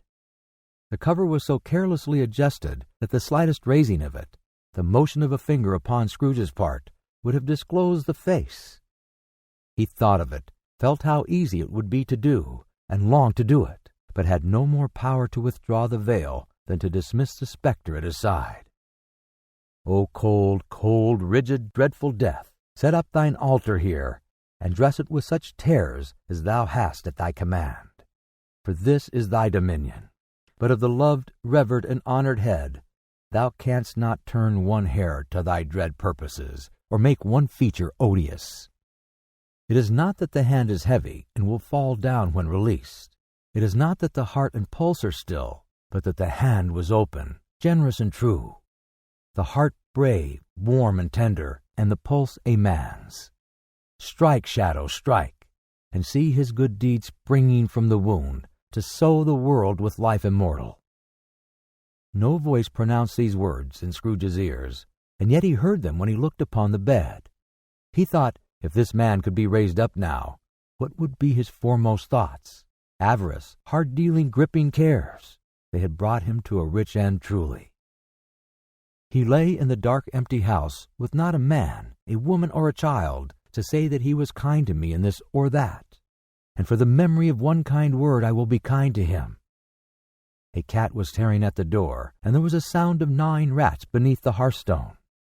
What they wanted in the room of death, and why they were so restless and disturbed, Scrooge did not dare to think. "Spirit," he said, "this is a fearful place. In leaving it, I shall not leave its lesson. Trust me. Let us go." Still the ghost pointed with an unmoved finger to the head. "I understand you," Scrooge returned, "and I would do it if I could. But I have not the power, Spirit. I have not the power." Again it seemed to look upon him. "If there is any person in the town who feels emotion caused by this man's death," said Scrooge, quite agonized, "show that person to me, Spirit, I beseech you."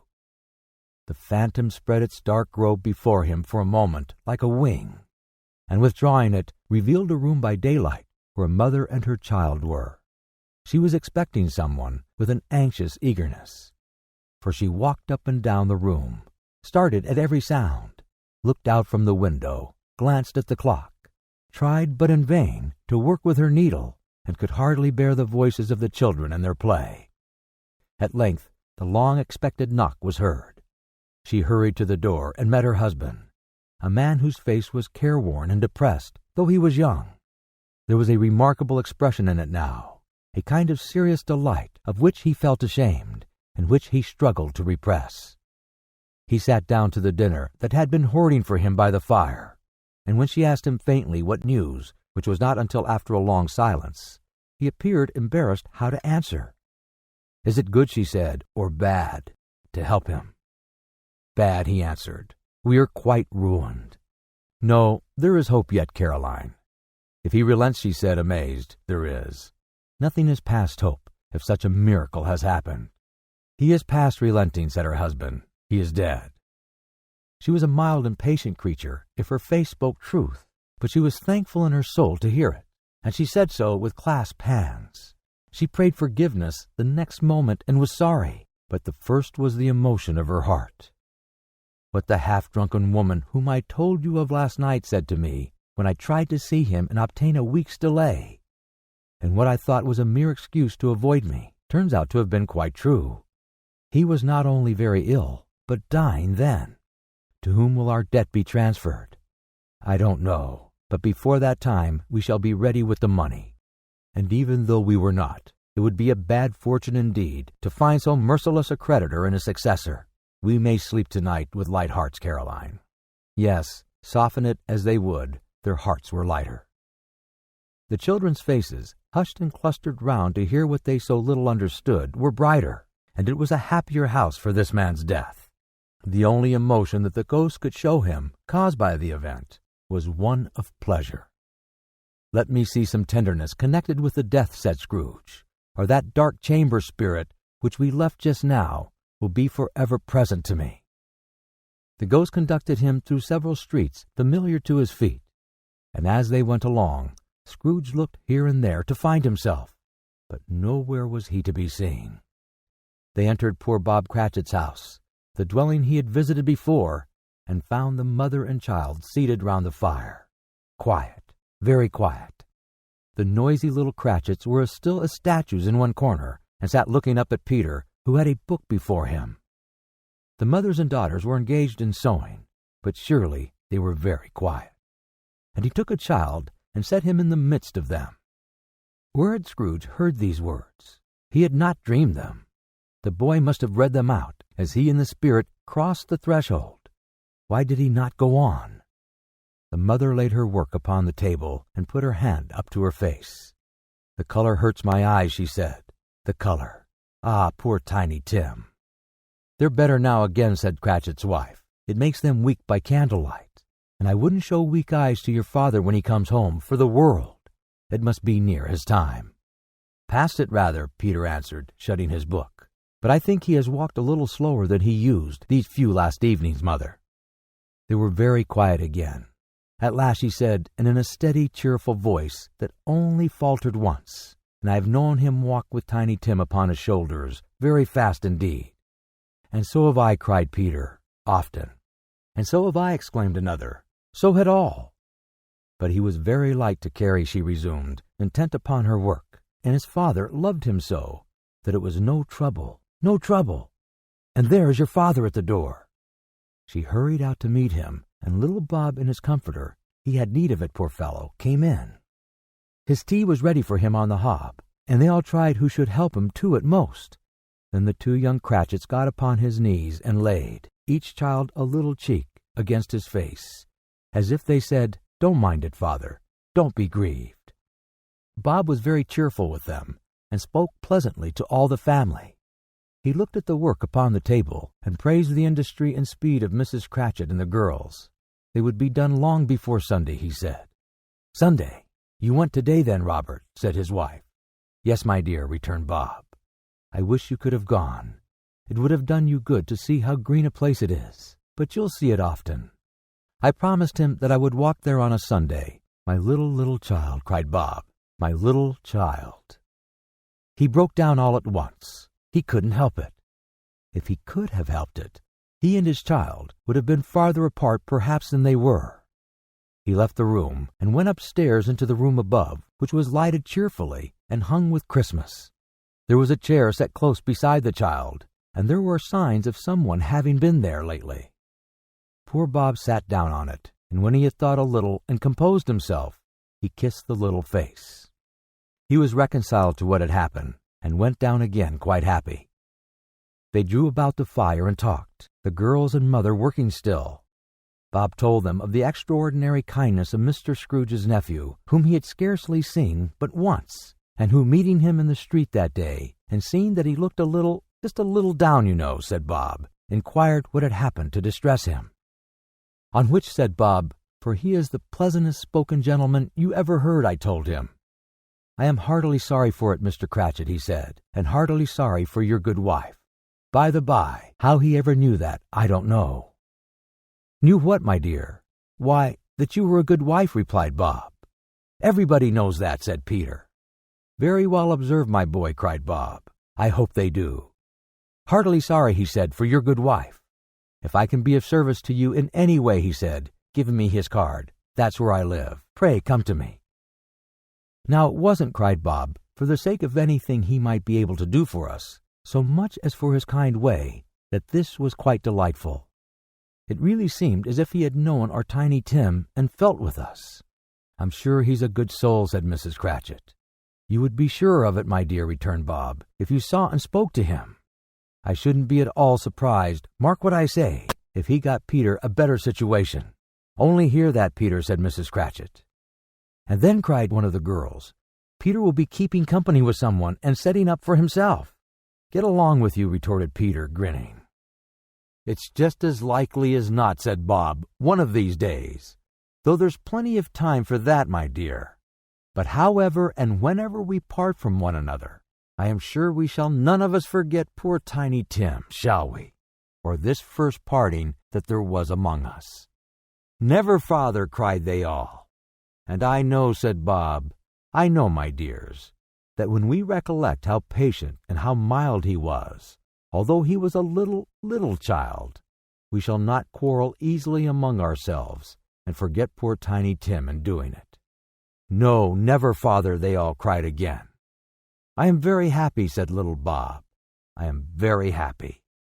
Mrs. Cratchit kissed him, his daughters kissed him, the two young Cratchits kissed him, and Peter and himself shook hands. Spirit of Tiny Tim, thy childish essence was from God. "Spectre," said Scrooge, "something informs me that our parting moment is at hand. I know it, but I know not how. Tell me what man that was whom we saw lying dead." The ghost of Christmas yet to come conveyed him, as before, though at a different time, he thought.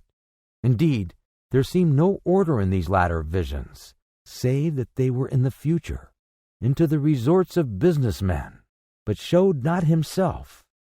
Indeed, the spirit did not stay for anything, but went straight on, as to the end just now desired, until besought by Scrooge to tarry for a moment. "This court," said Scrooge, "through which we hurry now, is where my place of occupation is, and has been for a length of time. I see the house. Let me behold what I shall be in days to come." The spirit stopped. The hand was pointed elsewhere. "The house is yonder," Scrooge exclaimed. "Why do you point away?" The inexorable finger underwent no change. Scrooge hastened to the window of his office and looked in. It was an office still, but not his. The furniture was not the same, and the figure in the chair was not himself. The phantom pointed as before.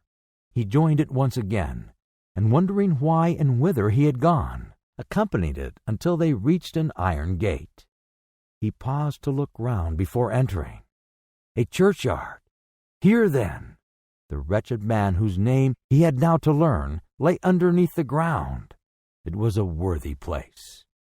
Walled in by houses, overrun by grass and weeds, the growth of vegetation's death, not life, choked up with too much burying, fat with repleted appetite, a worthy place. The spirit stood among the graves and pointed down to one. He advanced towards it, trembling. The phantom was exactly as it had been, but he dreaded that he saw new meaning in its solemn shape. "Before I draw nearer to that stone to which you point," said Scrooge, "answer me one question. Are these the shadows of things that will be, or are they shadows of things that may be only?" Still the ghost pointed downward to the grave by which it stood. "Men's courses will foreshadow certain ends, to which, if preserved in, they must lead," said Scrooge. "But if the courses be departed from, the ends will change. Say it is thus with what you show me." The spirit was immovable as ever. Scrooge crept towards it, trembling as he went, and following the finger, read upon the stone of the neglected grave his own name, Ebenezer Scrooge. "Am I that man who lay upon the bed?" he cried upon his knees. The finger pointed from the grave to him and back again. No spirit! Oh, no, no! The finger still was there. "Spirit," he cried, tight clutching at its robes, "hear me! I am not the man I was. I will not be the man I must have been but for this intercourse. Why show me this, if I am past all hope?" For the first time the hand appeared to shake. "Good spirit," he pursued, as down upon the ground he fell before it, "your nature intercedes for me and pities me.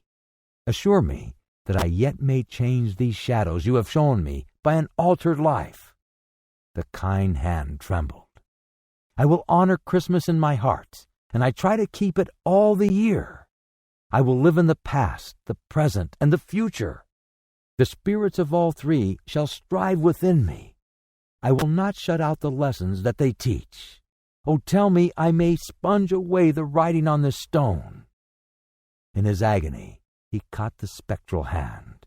It sought to free itself, but he was strong in his entreaty and detained it. The spirit, stronger yet, repulsed him. Holding up his hands in a last prayer to have his fate reversed, he saw an alteration in the phantom's hood and dress. It shrunk, collapsed, and dwindled down into a bedpost. Day 5. The end of it. Yes, the bedpost was his own. The bed was his own. The room was his own. Best and happiest of all, the time before him was his own, to make amends in. I will live in the past, the present, and the future, Scrooge repeated as he scrambled out of bed. The spirits of all three shall strive within me. O Jacob Marley, heaven and the Christmas time be praised for this. I say it on my knees, O Jacob, on my knees.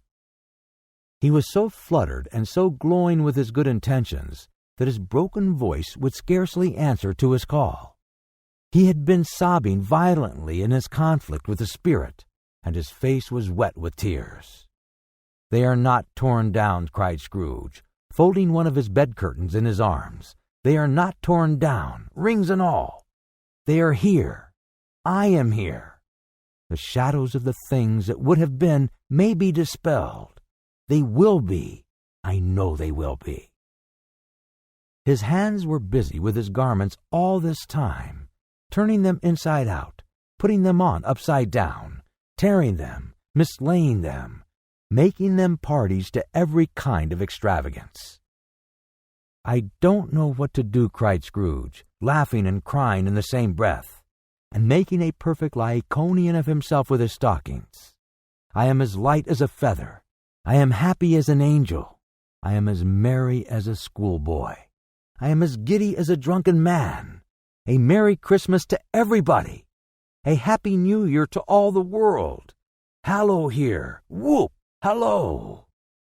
He had frisked into the sitting room and was now standing there perfectly winded. "There's the saucepan that the gruel was in," cried Scrooge, starting off again and going round the fireplace. "There's the door by which the ghost of Jacob Marley entered. There's the corner where the ghost of Christmas present sat.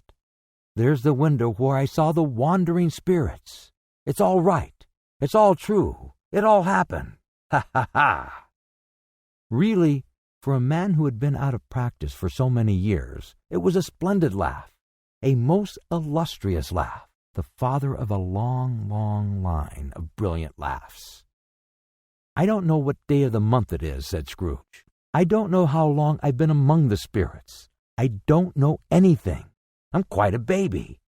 Never mind. I don't care. I'd rather be a baby. Hallo! Whoop! Hello here!" He was checked in his transports by the churches ringing out the lustiest peals he had ever heard. Clash, clang, hammer, ding, dong, bell, bell, dong, ding, hammer, clang, clash. Oh, glorious, glorious! Running to the window, he opened it and put out his head. No fog, no mist. Clear, bright, jovial, stirring, cold, piping for the blood to dance to. Golden sunlight, heavenly sky, sweet fresh air, merry bells. Oh, glorious, glorious! "What's today?" cried Scrooge, calling downward to a boy in Sunday clothes, who perhaps had loitered in to look about him. "Hey!" returned the boy, with all his might of wonder. "What's today, my fine fellow?" said Scrooge. "Today," replied the boy, "like Christmas Day." "It's Christmas Day," said Scrooge to himself. "I haven't missed it. The spirits have done it all in one night. They can do anything they like. Of course they can. Of course they can. Hello, my fine fellow." "Hallo," returned the boy. "Do you know the Poulters in the next street but one, at the corner?" Scrooge inquired. "I should hope I did," replied the lad. "An intelligent boy," said Scrooge. "A remarkable boy. Do you know whether they've sold the prize turkey that was hanging up there? Not the little prize turkey, the big one." "What, the big one?" "The one as big as me," returned the boy. "What a delightful boy," said Scrooge. "It's a pleasure to talk to him. Yes, my buck." "It's hanging there now," replied the boy. "Is it?" said Scrooge. "Go and buy it." "Walker!" exclaimed the boy. "No, no," said Scrooge. "I am in earnest. Go and buy it, and tell him to bring it here, that I may give them the direction where to take it. Come back with the man, and I'll give you a shilling. Come back with him in less than 5 minutes, and I'll give you half a crown." The boy was off like a shot. He must have had a steady hand at a trigger who could have got a shot off half so fast. "I'll send it up to Bob Cratchit's," whispered Scrooge, rubbing his hands and splitting with a laugh. "He shan't know who sends it. It's twice the size of Tiny Tim. Joe Miller never made such a joke as sending it to Bob's will be. The hand in which he wrote the address was not a steady one, but write it he did, somehow, and went downstairs to open the street door, ready for the coming of the poulterer's man. As he stood there, waiting his arrival, the knocker caught his eye. "I shall love it as long as I live," cried Scrooge, patting it with his hand. "I scarcely ever looked at it before. What an honest expression it has in its face. It's a wonderful knocker. Here's the turkey. Hallo hoop! How are you? Merry Christmas!" It was a turkey. He never could have stood upon his legs, that bird. He would have snapped him short off in a minute, like sticks of sealing wax. "Why, it's impossible to carry that to Camden Town," said Scrooge. "You must have a cab." The chuckle with which he said this, and the chuckle with which he paid for the turkey, and the chuckle with which he paid for the cab, and the chuckle with which he recompensed the boy, were only to be exceeded by the chuckle with which he sat down breathless in his chair again, and chuckled till he cried. Shaving was not an easy task, for his hand continued to shake very much, and shaving requires attention even when you don't dance while you're at it. But if he had cut the ends of his nose off, he would have put a piece of sticking plaster over it and been quite satisfied. He dressed himself all in his best, and at last got out into the streets. The people were by this time pouring forth, as he had seen them with the ghost of Christmas present, and walking with his hands behind him, Scrooge regarded every one with a delighted smile. He looked so irresistibly pleasant, in a word, that 3 or 4 good-humored fellows said, "Good morning, sir. A Merry Christmas to you." And Scrooge said often afterwards that of all the blithe sounds he had ever heard, those were the blithest in his ears. He had not gone far, when coming on towards him, he beheld the portly gentleman who had walked into his counting-house the day before, and said, "Scrooge and Marley's, I believe." It set a pang across his heart to think how this old gentleman would look upon him when they met. But he knew what path lay straight before him, and he took it. "My dear sir," said Scrooge, quickening his pace, and taking the old gentleman by both his hands, "how do you do? I hope you succeeded yesterday. It was very kind of you.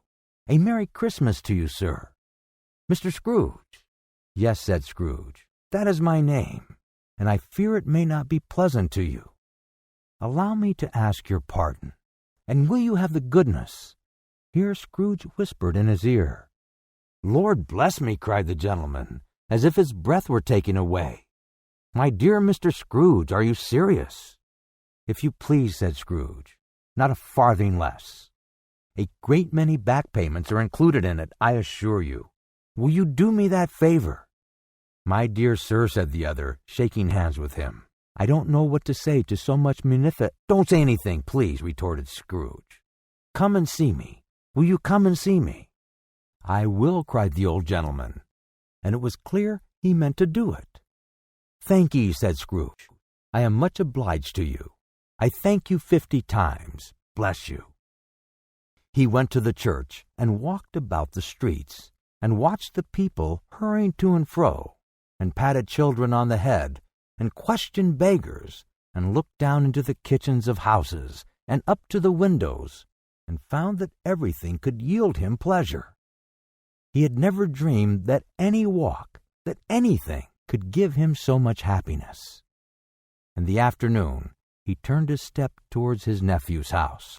He passed the door a dozen times before he had the courage to go up and knock, but he made a dash and did it. "Is your master at home, my dear?" said Scrooge to the girl. "Nice girl, very." "Yes, sir." "Where is he, my love?" said Scrooge. "He is in the dining-room, sir, along with mistress. I'll show you upstairs, if you please." "Thank ye. He knows me," said Scrooge, with his hand already on the dining-room lock. "I'll go in here, my dear." He turned it gently, and sidled his face in round the door. They were looking at the table, which was spread out in great array, for these young housekeepers are always nervous on such points, and like to see that everything is right. Fred, said Scrooge. Dear heart alive, how his niece by marriage started.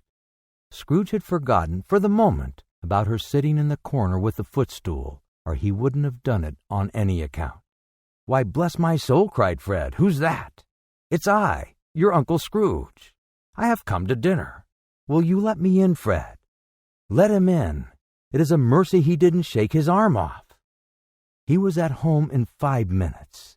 Nothing could be heartier. His niece looked just the same. So did Topper when he came.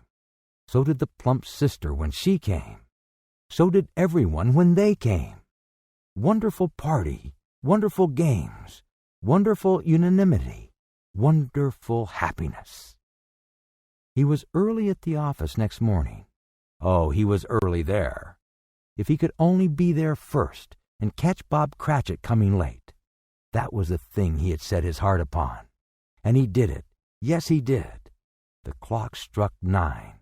No Bob. 1/4 past. No Bob. He was full 18 minutes and a half behind his time. Scrooge sat with his door wide open, that he might see him come into the tank. His hat was off before he opened the door. His comforter, too. He was on his stool in a jiffy, driving away with his pen, as if he was trying to overtake 9 o'clock. "Hallo," said Scrooge, in his accustomed voice, as near as he could feign it. "What do you mean by coming here at this time of day?" "I am very sorry, sir," said Bob. "I am behind my time." You are, repeated Scrooge. "Yes, I think you are." "Step this way, sir, if you please." "It's only once a year, sir," pleaded Bob, appearing from the tank. "It shall not be repeated. I was making rather merry yesterday, sir." "Now, I'll tell you what, my friend," said Scrooge. "I am not going to stand this sort of thing any longer. And therefore," he continued, leaping from his stool, and giving Bob such a dig in the waistcoat that he staggered back into the tank again, "and therefore I'm about to raise your salary." Bob trembled, and got a little nearer to the ruler. He had a momentary idea of knocking Scrooge down with it, holding him, and calling to the people in the court for help in a strait waistcoat. "A Merry Christmas, Bob," said Scrooge, with an earnestness that could not be mistaken, as he clapped him on the back. "A merrier Christmas, Bob, my good fellow, than I have given you for many a year. I'll raise your salary and endeavor to assist your struggling family, and we will discuss your affairs this very afternoon over a Christmas bowl of smoking bishop. Bob, make up the fires and buy another coal scuttle before you dot another I, Bob Cratchit." Scrooge was better than his word. He did it all, and infinitely more. And to Tiny Tim, who did not die, he was a second father. He became a good friend, as good a master, and as good a man as the good old city knew, or any other good old city, town, or borough in the good old world. Some people laughed to see the alteration in him, but he let them laugh, and little heeded them, for he was wise enough to know that nothing ever happened on this globe for good at which some people did not have their fill of laughter in the outset. And knowing that such as these would be blind anyway, he thought it quite as well that they should wrinkle up their eyes in grins as have the malady in less attractive forms. His own heart laughed, and that was quite enough for him. He had no further intercourse with spirits, but lived upon the total abstinence principle ever afterwards. And it was always said of him that he knew how to keep Christmas well, if any man alive possessed the knowledge. May that be truly said of us, and all of us. And so, as Tiny Tim observed, God bless us,